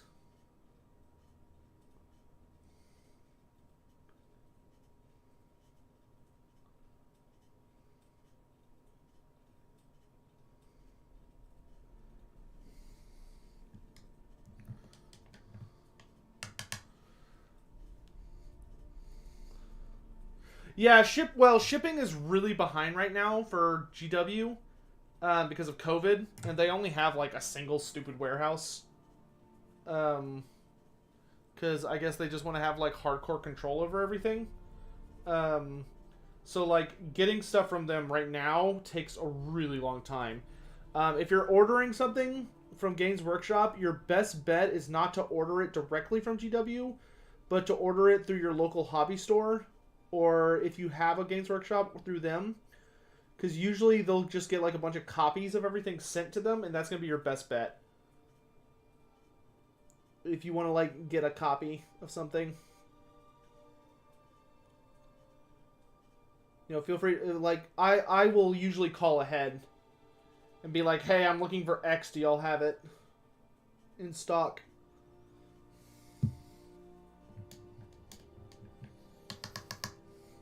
Because, like, the Direchasm stuff I was showing y'all earlier, I ordered that, like, December 6th, and it took until, this past week to show up. Also, yeah, support your local hobby stores. Okay, so I think the plants are pretty much done, so now it's dry brushing time.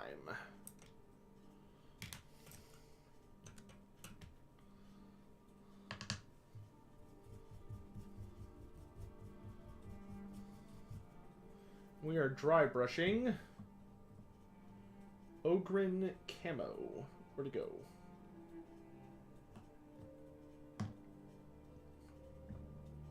I know you're here. There you are.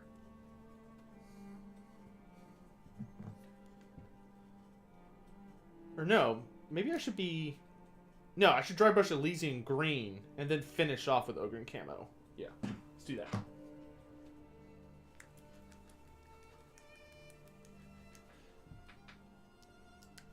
Ogre Kingdoms still have grots. Or sorry, Noblars. Grots. They're a type of grot. Yeah, Ogre Kingdoms still have Noblars as like their basic bitch infantry. That's like a big horde. They're pretty terrible in AOS. They were really good in Fantasy. In Fantasy, they were like a really, really strong unit. Because they were cheap, but you could use them to like not countercharge, but like if somebody declared a charge against Noblars, the Noblars could throw out traps, which were like super painful.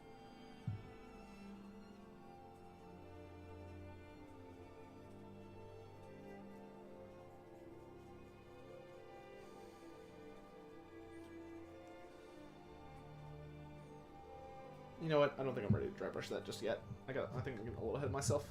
I don't think that's fully dry. All right, so I'm trying to think if there's anything else I can do right now. I don't want to do the don't want to do the spirit touch-ups until the very end. I think the stone might be ready for dry brushing.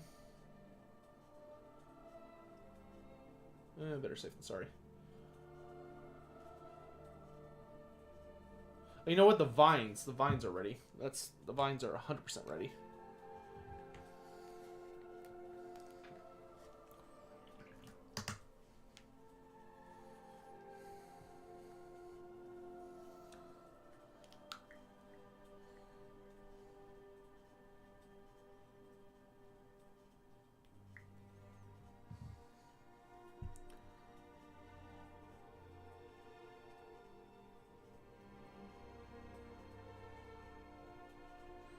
Hey, Real Lufun. Congrats on getting your learner's permit, dude.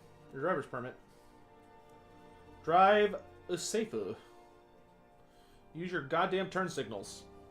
Or I will find you and I will beat you.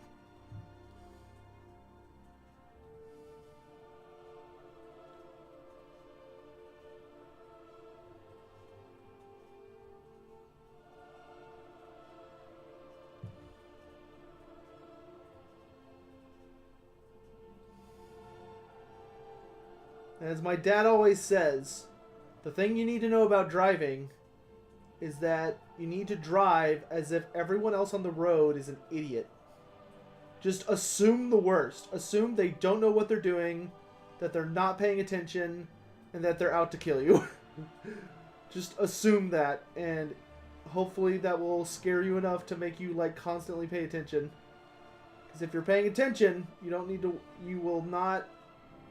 I can't tell you how many times I've actually managed to avoid wrecks because I was paying attention and saw somebody like being a dumbass, and I was like, whoop, I'm just gonna back off this guy.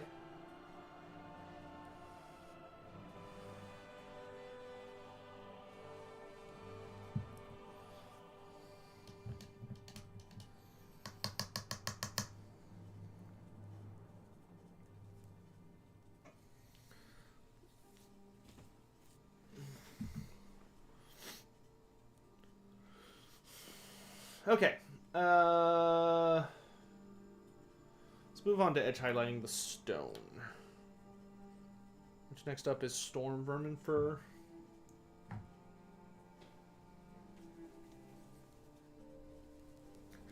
Don't threaten us with a good time.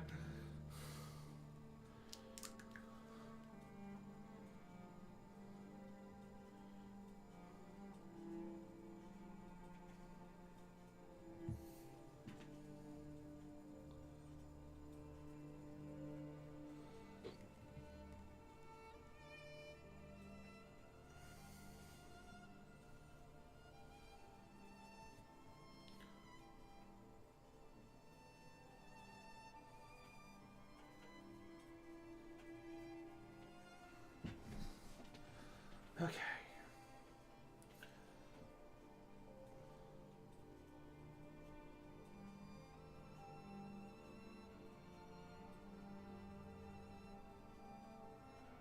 Doing some little edge highlights. Good old stones here.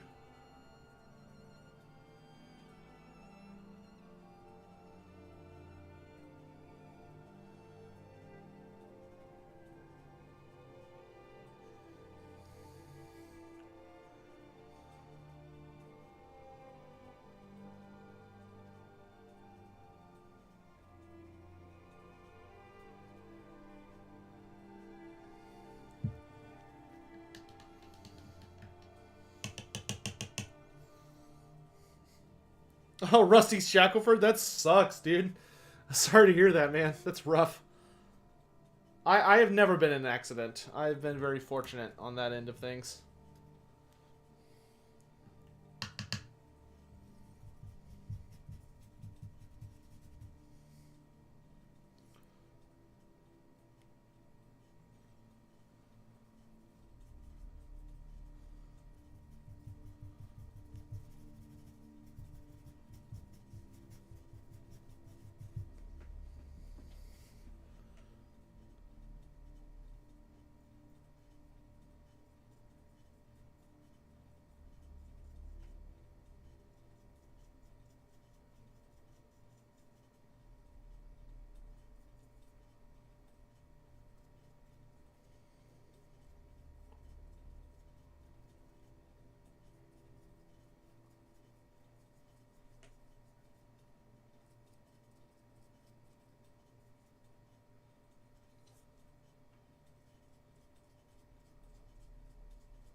Go.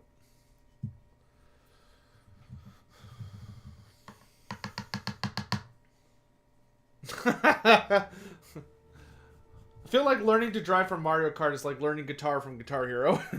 You're gonna run into... You may run into some slight issues. Maybe.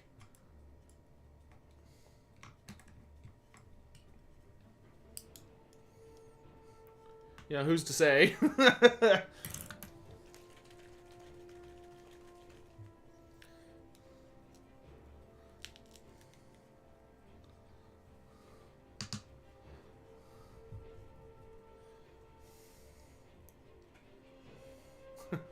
I mean, I learned to drive from The Simpsons Hit and Run, didn't you guys?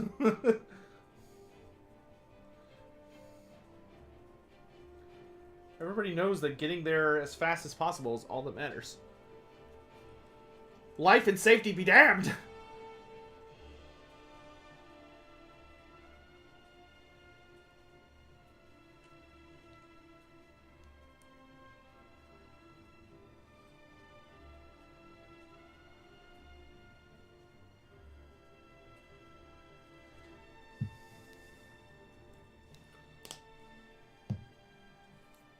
Hey, AOS Coach is here.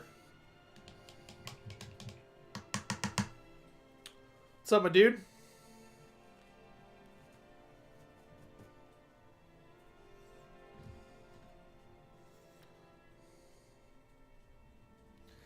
Daniel, thanks for the tip, my dude. Hey, Sotek, hope you're doing well. What's one character or event you're looking forward to in Warhammer the Old World? I am most looking forward to seeing Azavar Cool. I really want to see Azavar Cool get a model, and I want him to be playable. I love the idea of Azavar Cool. Like, he was a big deal. But Games Workshop just never explored him for some reason. It's like they were scared of touching him. You bring token trinket to give to Throt. Yes, yes. Good, good. I accept your offering for Molder Clan. Like, he was too mysterious. He was so mysterious you could not find any info on him, and I hated it. So I'm really excited to see him step into the light. Step into the light. So hopefully we can finally get a look at him and like what his deal is and how he united the Chaos Tribes, what motivates him, all that jazz.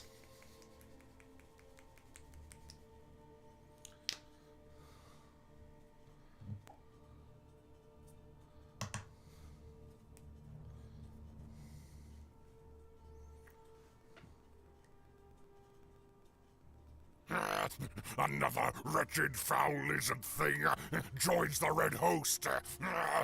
Cursed Sotek spawn. What was that alert for? Should probably pull up Streamlabs, huh?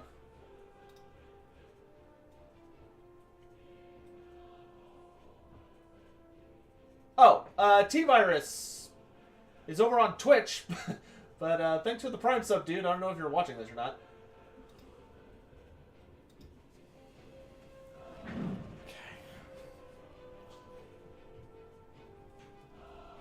I don't even know why I'm doing this model right now. Because, like... Wait, why am I using this brush? What the fuck? Like, I'm just, like, finishing these Glaive Ray Stalkers because I only have, like, 2 left after this guy. And I'm just like, I just want to get them done. Which is stupid because, like, I don't even use these guys in my army right now. Because Glaive Ray Stalkers are dangerous, admittedly. But they are, like, they're not bad. But they're also, I don't think... I don't know. They're a unit that I don't ever manage to fit into my armies. Because they're kind of one of the few Nighthaunt units that you don't have to babysit. Like, they get all of their buffs regardless of, like, who's near them. And their buffs are good enough on the charge. Like, they're a retreat and charge unit. So they cycle charge. But what's interesting about them is that they're actually one of the few Nighthaunt units that are, like, really, really good in a scrap. Like, they can actually hold their own and fight people and hurt people. Without needing, like, 1,000 billion buffs. Because, like, a lot of Nighthaunts are not that good. Unless you are, like, buff city with them. But he's actually kind of an exception. Which I find super interesting. Though I don't really find a place for him in my army a lot of the time, which is a bummer.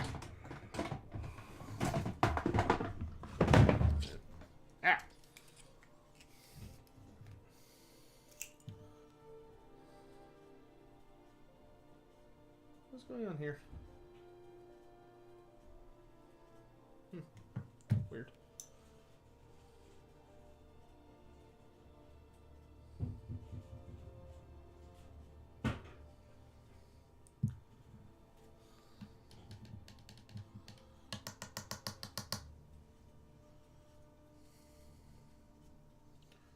Just preparing for broken. Yeah, I mean, who knows? Maybe Glaive Ray Stalkers will magically be good at some point.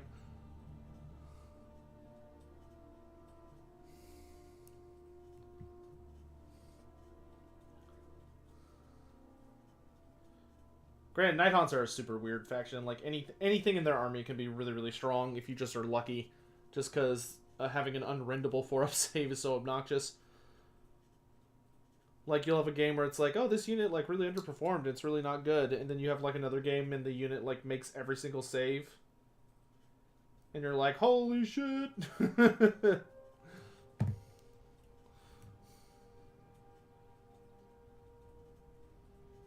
Like, that's really not the unit being good, is it? It's just you having hot dice. I actually did get to play a game of AOS on Tabletop Simulator last week against Aztec, who's a member of our community. It was a good game.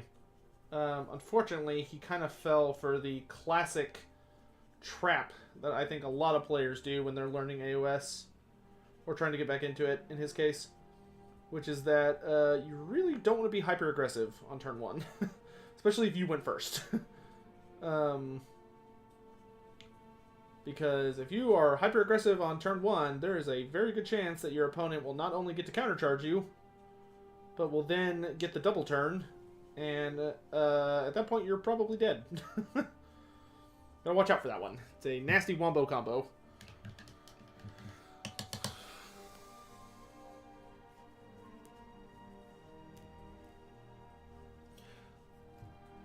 What's going to be Archaon's gear, or Osvar Cool's gear? That will be the question. One of the things they weren't really clear about in Warhammer Fantasy is whether, like, Archaon's gear was owned by all the Everchosens. Like, does every Everchosen have to get all that gear? Or was that just to be Archaon? You know what I mean? I think it was the latter. Like, to be Everchosen, you don't have to have all the artifacts of the Everchosen. Archaon just did because it was his personal prophecy. Because that would make more sense, right? Because, like, so many of the items were, like, in really weird places where, like, there's no way Asvar Kul could have gotten to them. The only one that Asvar Kul definitely had was the Crown of the Everchosen. But I don't think he had, like, the Armor of Morkar.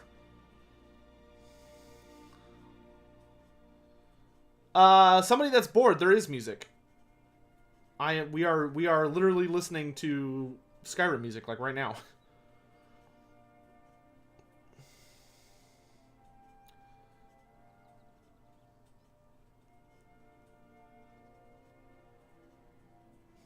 You outclassed a Nighthaunt player in the magic phase?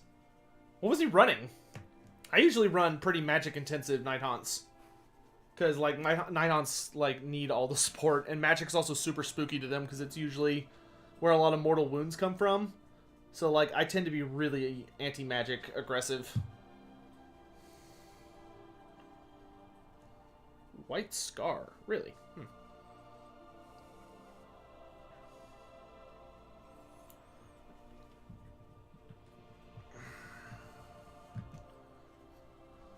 Oh, that's Deacon. Man, when was the last time I used White Scar? Good lord. Oh my lord. Oh, there it goes. I was like, is this even gonna shake? The music's really low. I can turn it up for you guys.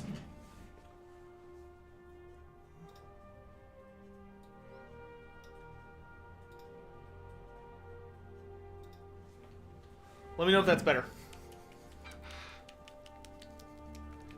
All I can hear is the squeaking of a dog toy that's unrelated to the stream. I was like, I'm shaking some paint. I don't think that would make a dog toy sound, though. White Scar, one of the most temperamental paints in existence. If you get even the slightest other color into it, it is like, I quit.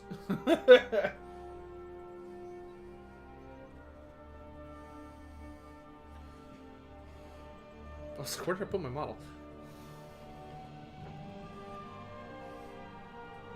We want to be really, really light with our application of this.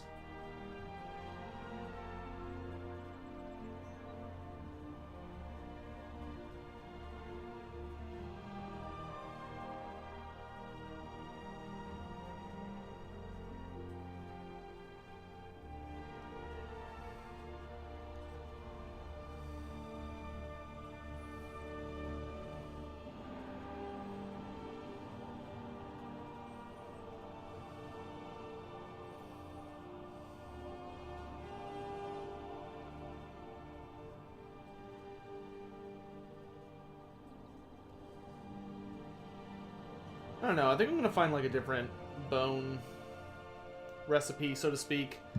I don't like the White Scar. The White Scar, I feel like the White Scar is too bright. Like it just sticks out too much. Like I'm not going to worry about it on this particular model. I'm fine the way it looks for right now, just because it's such like a small portion. But like when I do another unit of Spirit Host here in the near future, I am not going to use that particular version. I'm going to try and find a different one. Do I think we'll get AOS RTS games? Yeah, there's a couple coming out, but there'll definitely be an AOS Total War at some point later on down the line. I would be genuinely shocked if there wasn't. I don't think it'll be for like 5 to 10 years. Well, probably like 10 years. I think in like a decade there will be an AOS Total War.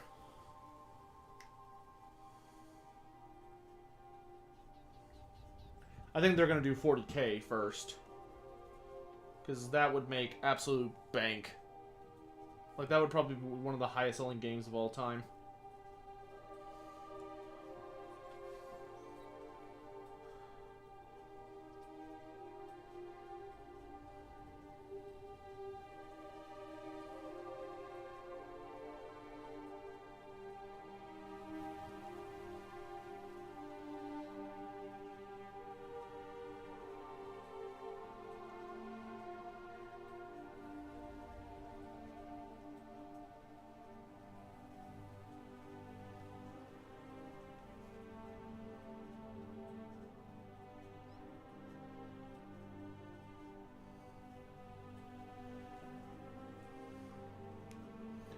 Even though I think fantasy is vastly superior, I will not deny that 40k really is where the money's at.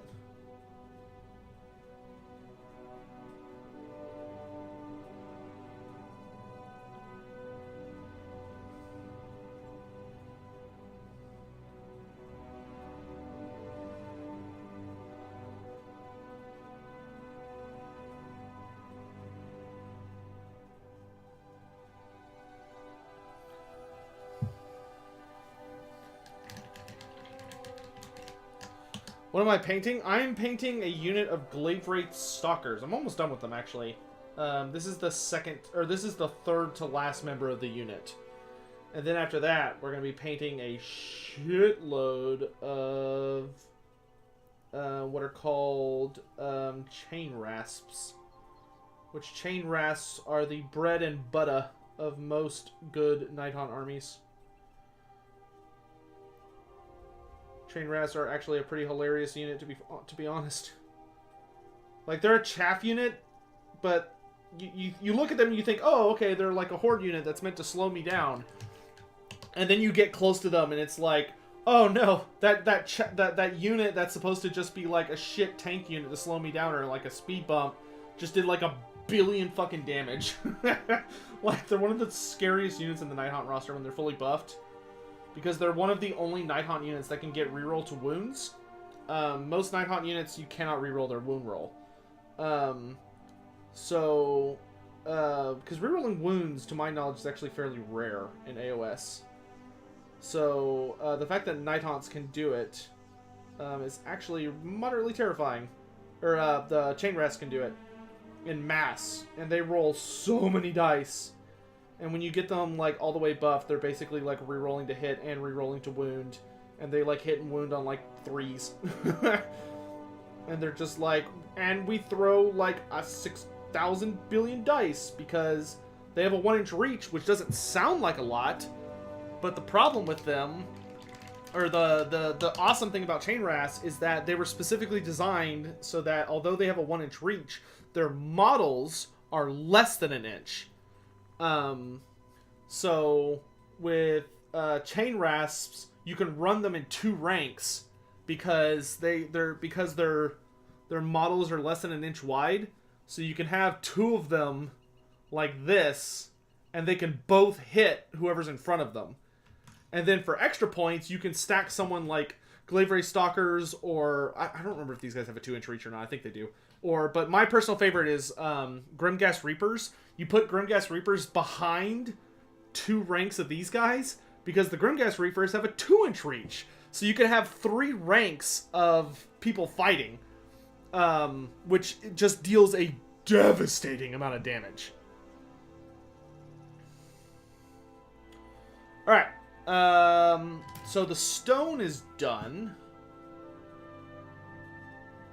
Let's finish off the grass. I think it's ready now. So, I need like a really tiny brush. This brush will work. It's technically a base brush, but it'll work for my goals. I need Gabe's Workshop to sell like an extra small dry brush, because the small dry brush is still really big. And does not allow you to reach some like minor spots very easily. Nope, we are on Elysian Green. And then we'll finish off with Ogre Camo.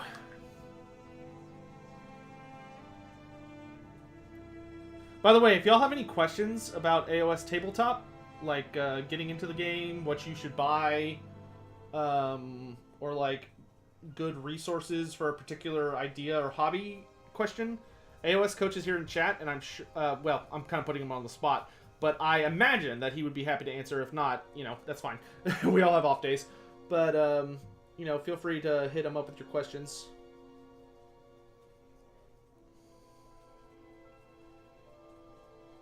Okay, I think I may have taken a little too much paint off.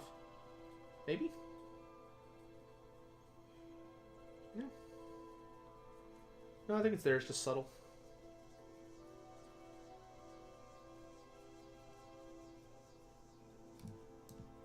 Sorry, I don't mean to keep hitting the camera. Dry brush, dry brush, dry brush, dry brush, dry brush, dry brush. Dry brushing is so easy to fuck up because you're like, oh, nothing's happening.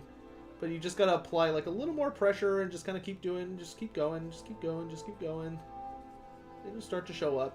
Because the last thing you want in the universe is to have too much paint on your brush when you dry brush. That is not a good feeling. I'll tell you what. It's better to have too little or too much than too much. Have I seen Pile of Potential? No, I'm not. I don't know what that is.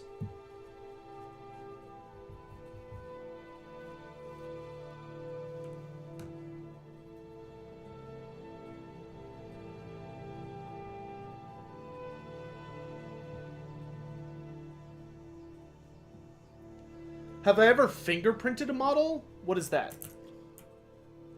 What do you mean to fingerprint a model? I'm not familiar with that term. Use makeup brushes to dry brush? Really? I will have to ask my sister if she has makeup brushes that she no longer wants. Or, like, some half-decent quality ones I can get. Okay, where's my Ogren camo? There it is. Let's finish off all these plants.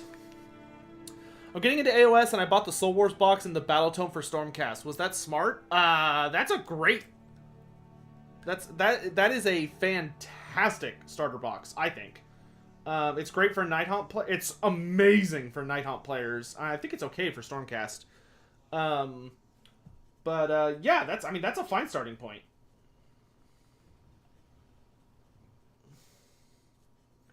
Would Warhammer be better in Western animation or anime? I'm gonna say anime because I think the Japanese I think in general, the Japanese or like Japanese animation tend to be much more faithful to like source material while also giving you something new and exotic. I think in the West they struggle with that a bit more. Like I think in the West it tends to be more of a situation of like they either do it like they're so strident to the source material that it ends up being boring. And they don't like really push the envelope, or they like go completely off the rails and it's something so like bizarre that you can like barely recognize it.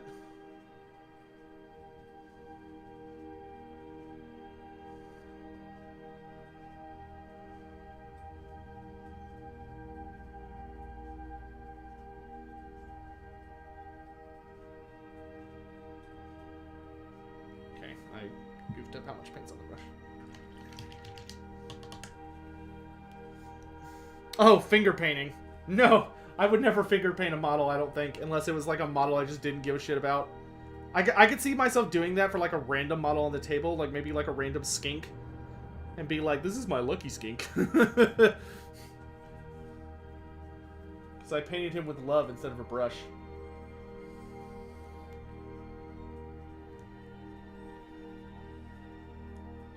Man, this paint's like really like sticky or something. It really doesn't like water. There we go.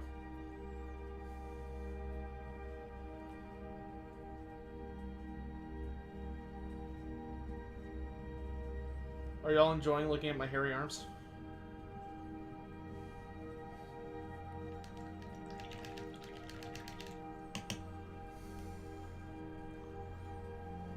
Dude, if someone did like an animation of Gotrek and Felix like on Netflix, I would literally lose my goddamn mind.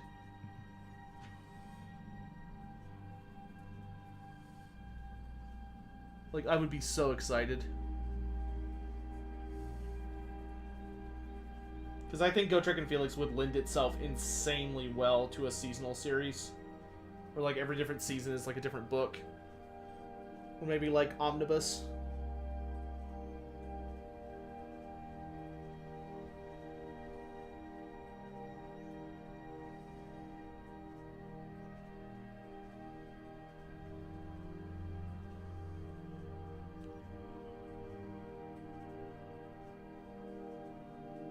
Because, like, the series already has, like, such a good, like, Monster of the Week kind of thing to it.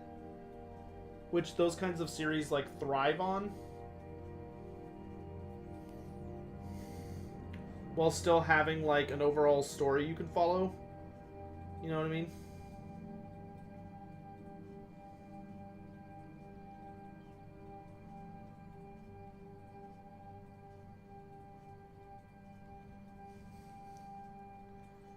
For the Ogren camo, we really just want to hit like the roots and just like the little tiniest little bits.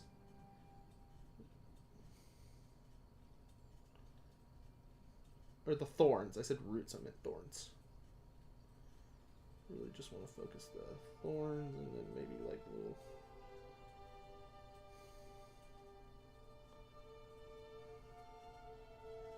Get these little like petals.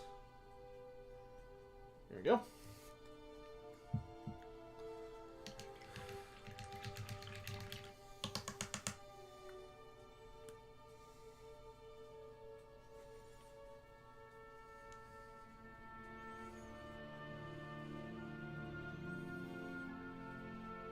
Yeah, the 40k series, I don't know if I'm really going to like them that much, but to be frank, I'm going to support the hell out of them because I'm hoping that if I support the 40k shows, they'll be like, oh, people like this, and maybe they'll make a fantasy show. Like, I don't think I'm going to give a rat's butt about Eisenhorn, but I'm going to watch the crap out of it. Hopefully it'll be, like, hopefully I'll like it, but, like, I'm going to watch it, the whole thing. And, like, encourage other people to watch it so that hopefully I can get a Go Trek series at some point.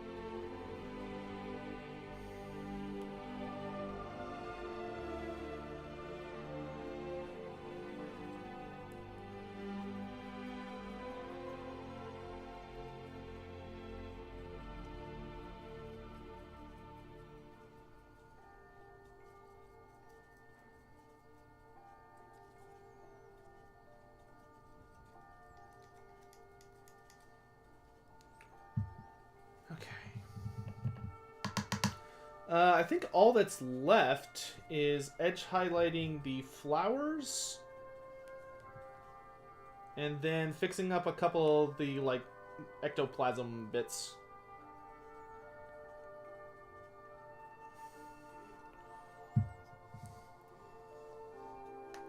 Danny DeVito is Gotrek? I don't know about that one.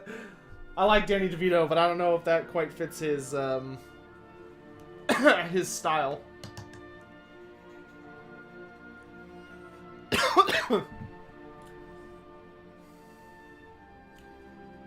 Or his, I don't know if he would be able to pull off the right accent, so to speak. What's the last color I need?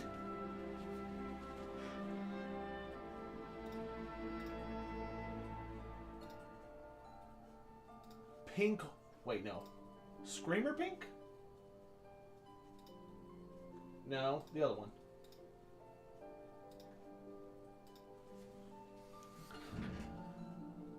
Oh, I need pink horror. That's what I need. Oh, the horror. Okay, I know I have it. Somewhere on this desk. Pink horror. See, these should be base paints, right? So it should be somewhere in this ballpark. Oh, there it is. I see it. Pink horror. AOS Coach, are you looking forward to the, are you going to do a video on the patch note, or on the FAQ and the updates? The erratas? Because that should be coming out any day for us, right? I think they said in the 40, they just put out the 40k stuff, and I think they said that the AOS stuff would be coming out real soon. Really curious about a lot of that.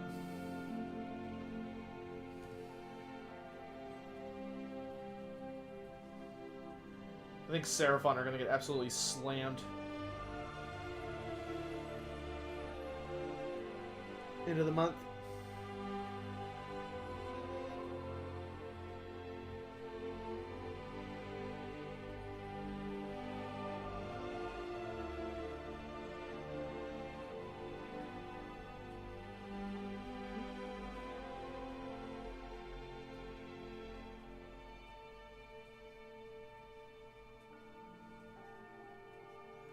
There we go, lovely flowers. Alright, so now we just gotta fix the spooks part.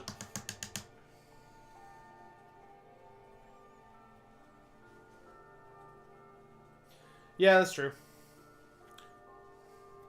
Well, I hope it's not, like, if they're gonna be adding a lot of shit with Broken Realms, then they probably don't need to go too ham, but hopefully they just fix stuff that they just, like, don't want to address in the books.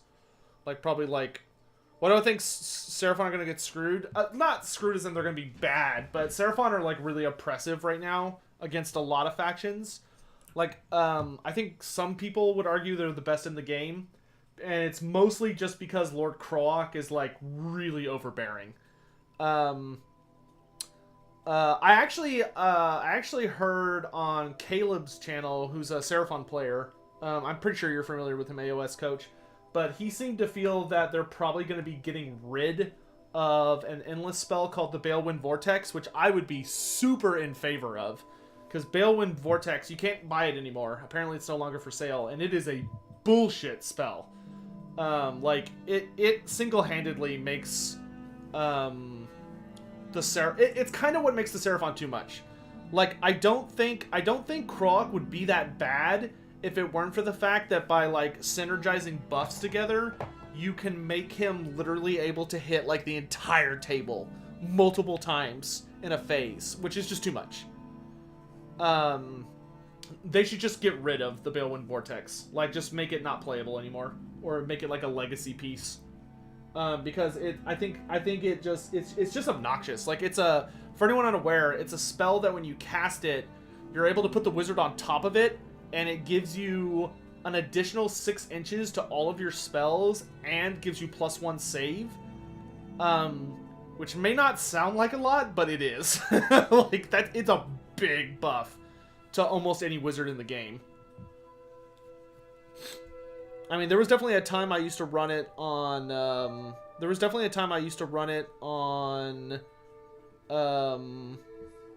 Allender. I don't anymore, because I don't think Allender's casting is what makes her super strong. But, yeah, it's super obnoxious. Okay, so let's fix the little ghost. Actually, you know what? I don't think I need to fix them. Like, there are some things I don't like about this ghost that I could definitely take a whack at. Like, fix a couple little spirity parts. But I'll address this one part. Because I don't want to get caught up fixing a lot of shit that you can't even see.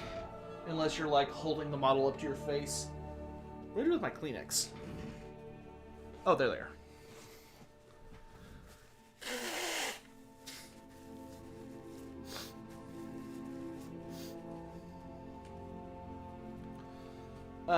I'm just gonna fix that one little bit because I could see that bothering me.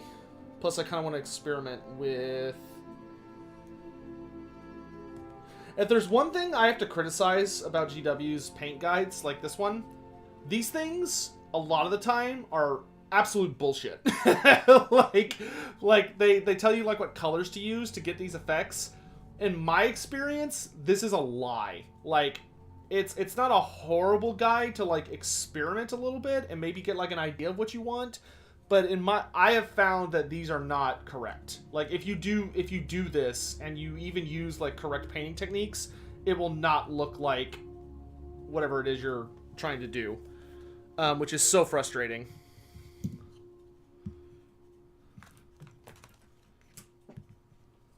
Like, I don't even know why I hang on to it, to be honest.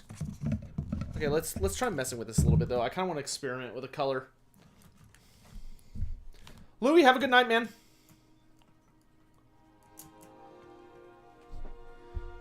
Do I think the old world will just be a...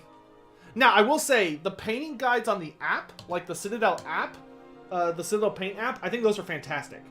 And if you watch their, like, online videos, like on Warhammer TV, where Duncan used to be, I think those are also fantastic. And do give you, like, accurate guides.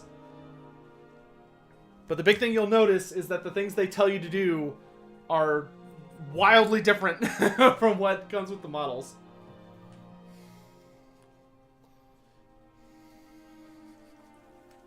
So I'm going to experiment a little bit.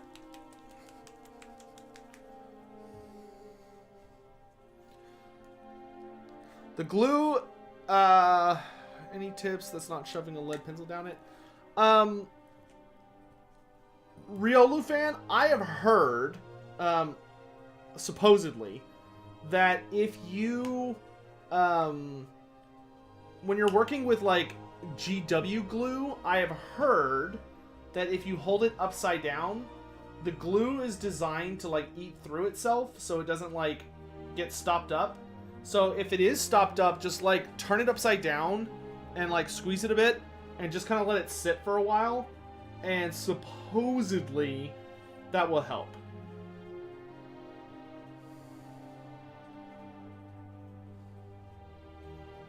Now, granted, it was a GW employee that said that to me, so that may be complete garbage. But, you know, it's worth a shot.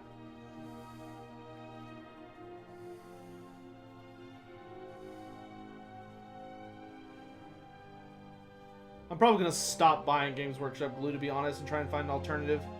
Games Workshop glue is very expensive, and boy does it like to get stuck, which is so frustrating. It's like I paid like somewhere between $8 and $12 for this shit, and it gets stopped up all the time.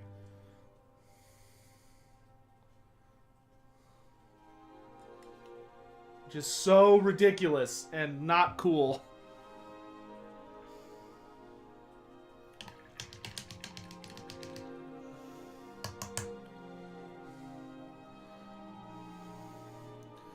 Gojira, I am painting a Glaive Wraith Stalker, and he's just about done. We're doing one last little experiment on him, but I think he's looking pretty good. Man, I need to mess around with my camera a little more. I don't know why, like, it's showing the image darker than what it should be.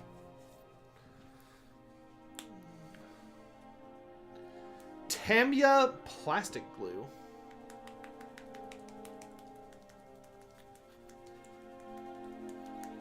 You keep a lighter handy? My lord. Alright, so that's going to dry in a hot second. What's the next part? It is...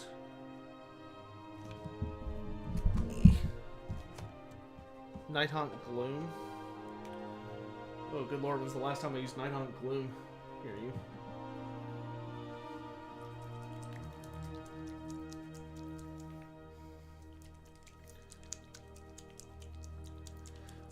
Wiggles Bottom. I think the best painting channel on... I mean, there's a lot of good painting channels on YouTube, but I think the best one is almost assuredly Duncan's Painting Academy. Duncan's Painting Academy is, like, amazing. I mean, Duncan is, like, the lord of painting. At least as far as I'm concerned.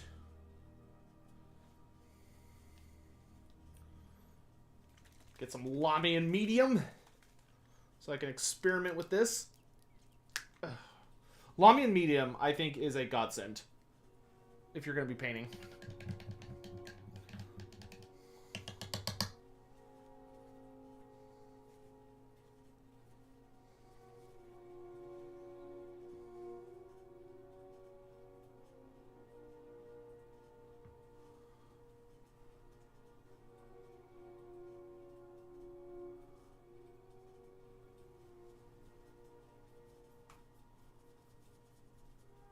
It actually makes Nighthaunt... Like, Nighthaunt Gloom and Hexwraith Flame, if there's one thing I've learned about these two paints, never, ever use them by themselves. Always slap them up with some Lamian Medium to make them much more bearable. Because if you just, like, glob that shit on there, onto a model, it's going to look like complete ass. But if you use Lamian Medium, you can actually, like, control how much is on there, and it looks so much better and interesting. You actually get like a gradient.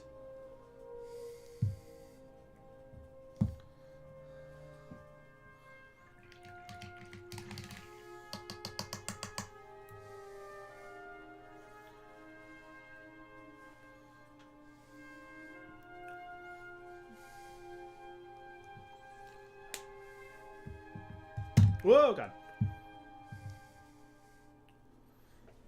Okay, so that has an interesting effect. What's the last little bit? Deepkin flesh.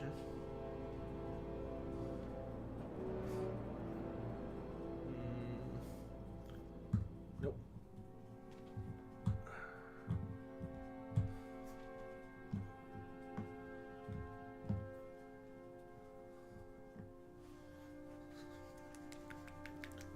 I'm a sad Ohio State Buckeye fan tonight. Oh, I'm so sorry. No peace, just war.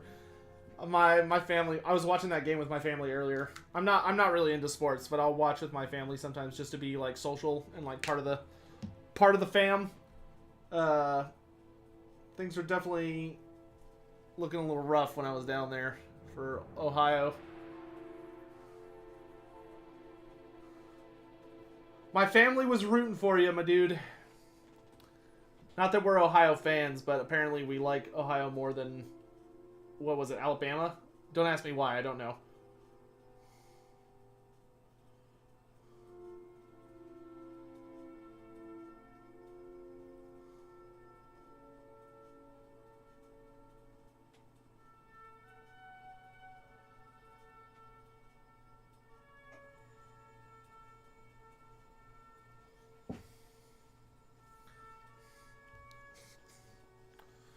If I were to start collecting a new AOS army, who would I choose and why? If I was starting from scratch, I mean, I'd probably just do Night Haunts. Like, if you, like, destroyed my collection and I was starting from new, I would probably do Night Haunts first. And then I would pick up Seraphon after I finished Night Haunts. Like, I like Seraphon because I like Lizardmen. But, like, actual Seraphon themselves, I'm kind of on. Like, I don't like their playstyle very much right now.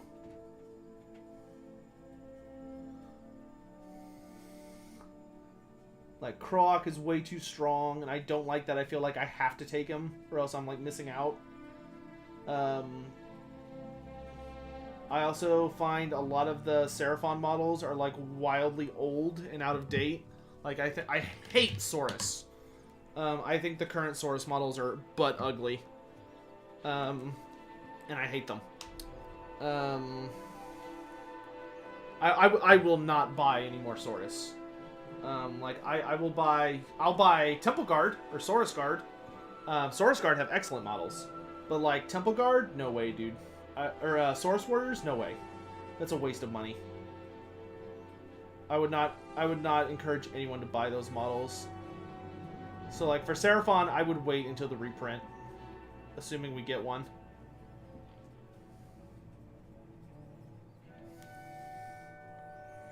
I think of all of, like, the 6th edition models, Saurus Warriors are one of, like, the ugliest.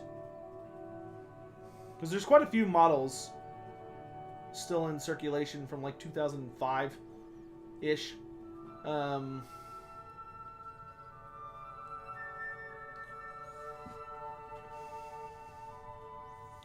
I'm a TCU fan. I don't care. But my family is TCU fans.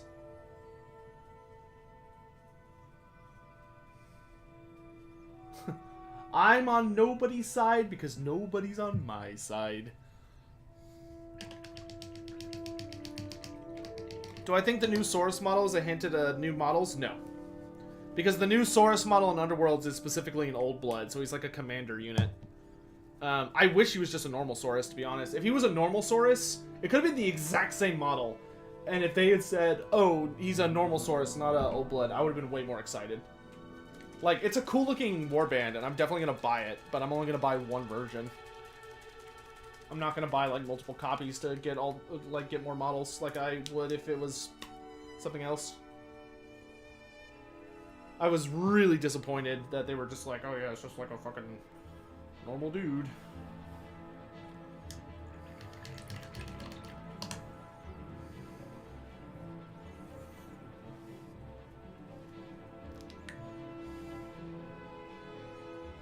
Because, like, I already have Old Bloods, and the Old Bloods already have gorgeous models.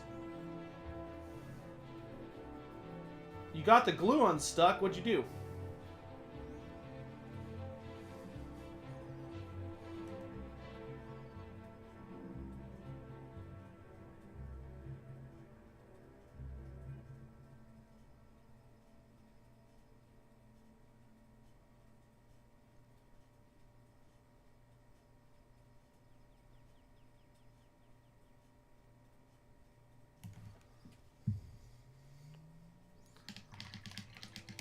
Do I think, so, Alan, from what we've heard, it sounds like Warhammer the Old World is going to be like 30k, and that Forge World will be the main power behind it, but we don't know to what extent. Kind of like I talked about in a live stream, maybe like 2 weeks ago, Forge World is not the same that they were when they started 40k, or 30k. They have a lot less autonomy, so like Games Workshop babysits them a lot more than they used to and make sure that they like do what they want. So I'm not as worried as I would be about it being similar to 30k in that sense, but you know, I don't know. We'll just have to wait and see. There's nothing we can really do about it. You know, it's gonna be what it's gonna be. And like I am choosing to be optimistic about it. But we will just have to wait and see, you know?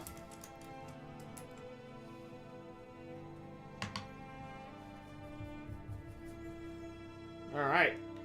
Let me paint up the rim of the base, and I think we're done. Give me some Abaddon Black.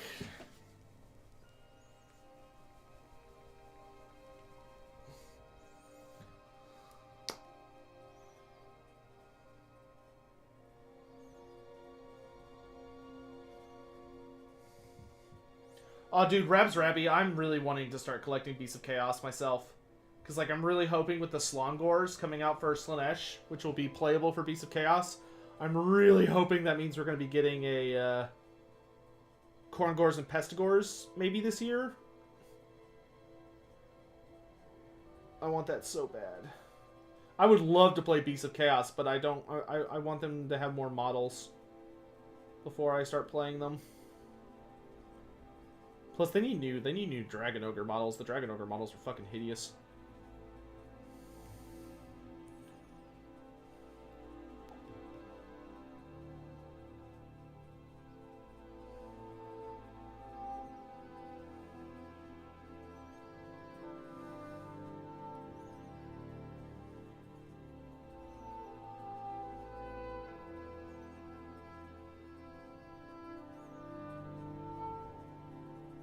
Alright, and there we go. How old are the Beasts of Chaos models? Well, the Dragon Ogres were released sometime in the early 2000s. Some of their models are new-ish. The Beastmen got a couple of new models in 7th edition. Like, they got new Minotaurs, new Bestigors, the Jabberslythe, the Gorgon, and the Cygor were released in 8th edition, actually. So they're, like, relatively new, compared to a lot of the old fantasy models. Alright, there we go. We've got a finished Glaive Wraiths, our first model finished on stream. Got some lovely grave flowers, and he's all spooky, and he's got a nice rusted glaive, and we got a very purple raven with some random bones scattered around the base, and leaky spirit stuff that's oozing all everywhere, and pretty happy with how he came out. So for comparison, this was the model this is part of his unit. So like he'll fit in with this guy. The important thing is they look like they're actually part of the same unit. That's the important bit. Doesn't necessarily matter how ugly a model is as long as they fit with their unit.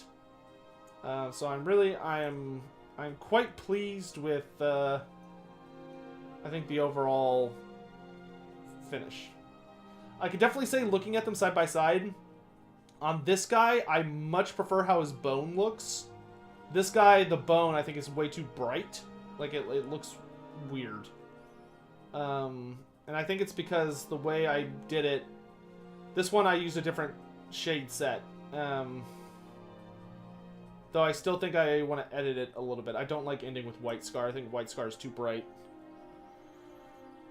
What did I use for the rust? I used... For the rust, what I did for the rust is I started with... Let me find it. This. I painted the metal, so lead belcher, and then I did typhus corrosion to give it that, like, really grainy texture. And then I dry brushed the corrosion with Riser Rust. So these were the two big important paints. So base coated a metal, and then I corroded it and Riser Rusted it. And that made it all nice.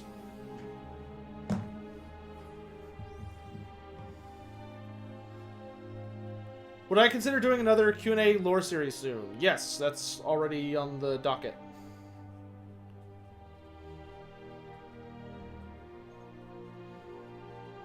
Okay, so let me go ahead and come over to my PC.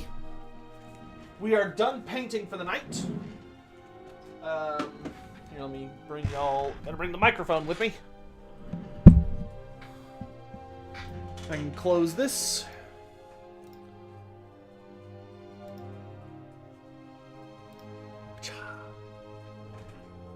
Alright, so, hopefully that was fun. But I wanted to show y'all some stuff before we call it a night. Just for shits and giggles.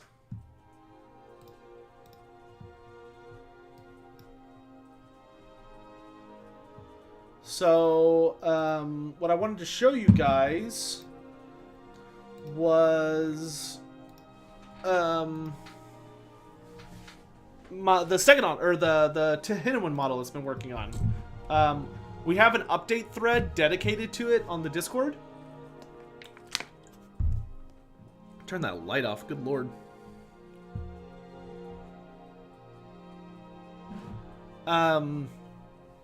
But yeah, I just wanted to show y'all how it's going.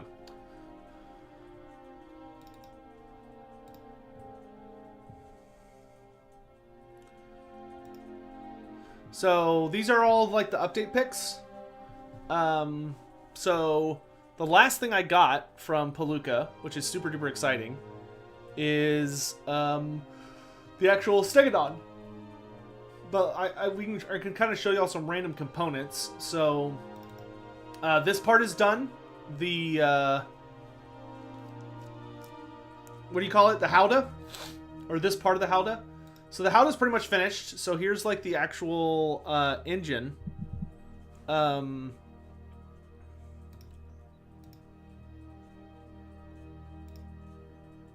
So here's like the actual engine part. You can see like the bones and the glow from the orbs and all that stuff. And then you can also see... Chat, are you out there? You okay?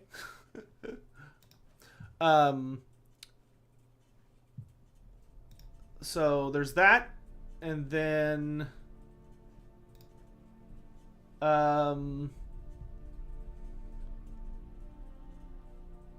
And then you have like the actual Howdah.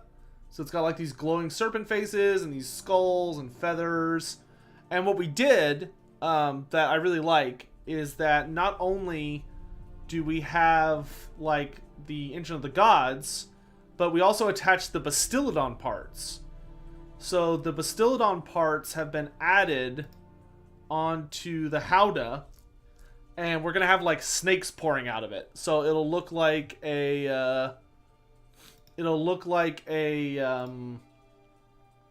Bastillodon like combined with an Engine of the Gods. And then this was the Stegodon finished the gold and like the rope and stuff. So like the gold bands and the rope, it was finished on the Stegodon. And then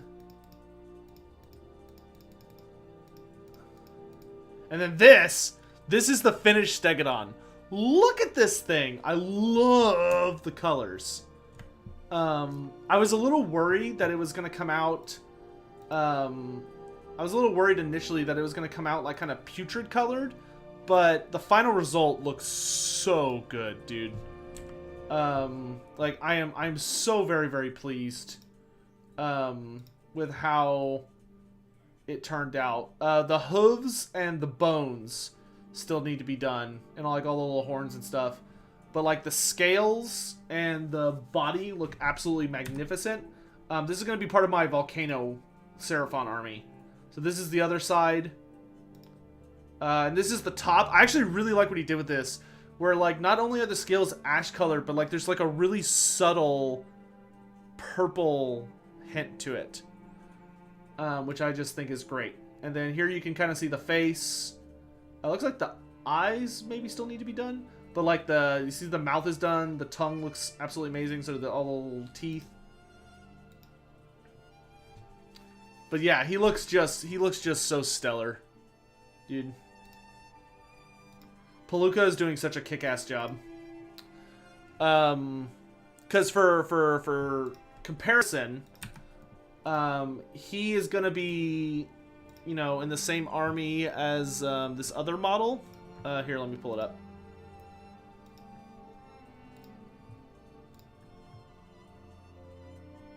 There it is.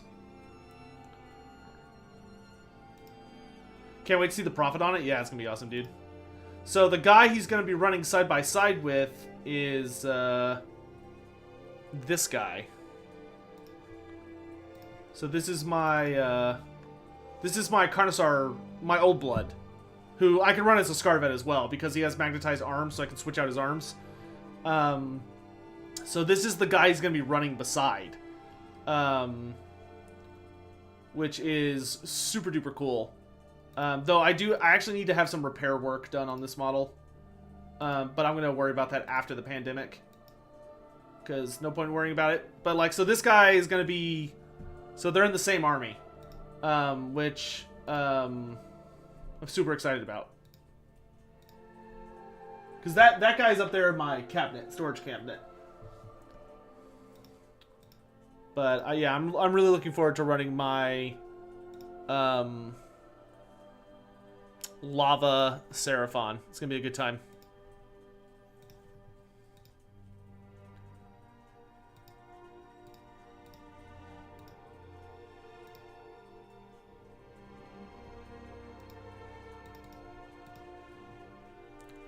All right, dudes.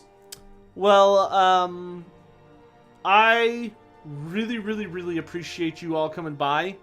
What's the best dinosaur for Seraphon? Honestly, I think the best dinosaur right now is probably the Bastiodon with Solar Engine. I mean, the regular Stegodons are pretty good. Like, the regular Stegodons are still awesome models. But the Bastiodon with Solar Engine is pretty strong. A lot of people use it to just, like, blast the shit out of their enemies. Anyway, we've been streaming for a pretty hot while now. God, almost 3 hours. So, appreciate you all joining me. I'm going to go ahead and call it a night. So, because I need to get to bed early so I can be up early to play on Twitch. So, if you'd like to join me early tomorrow morning, I will be live at twitch.tv/LoremasterofSoTech at about 8 a.m. Central Standard Time to play some Horizon Zero Dawn. So I would love to see you all there. And then we will... I don't think we'll have a painting stream every night, but we will have a painting stream many nights. So, yeah. Anyway, thanks again for watching, dudes, and I'll catch you next time. Bye.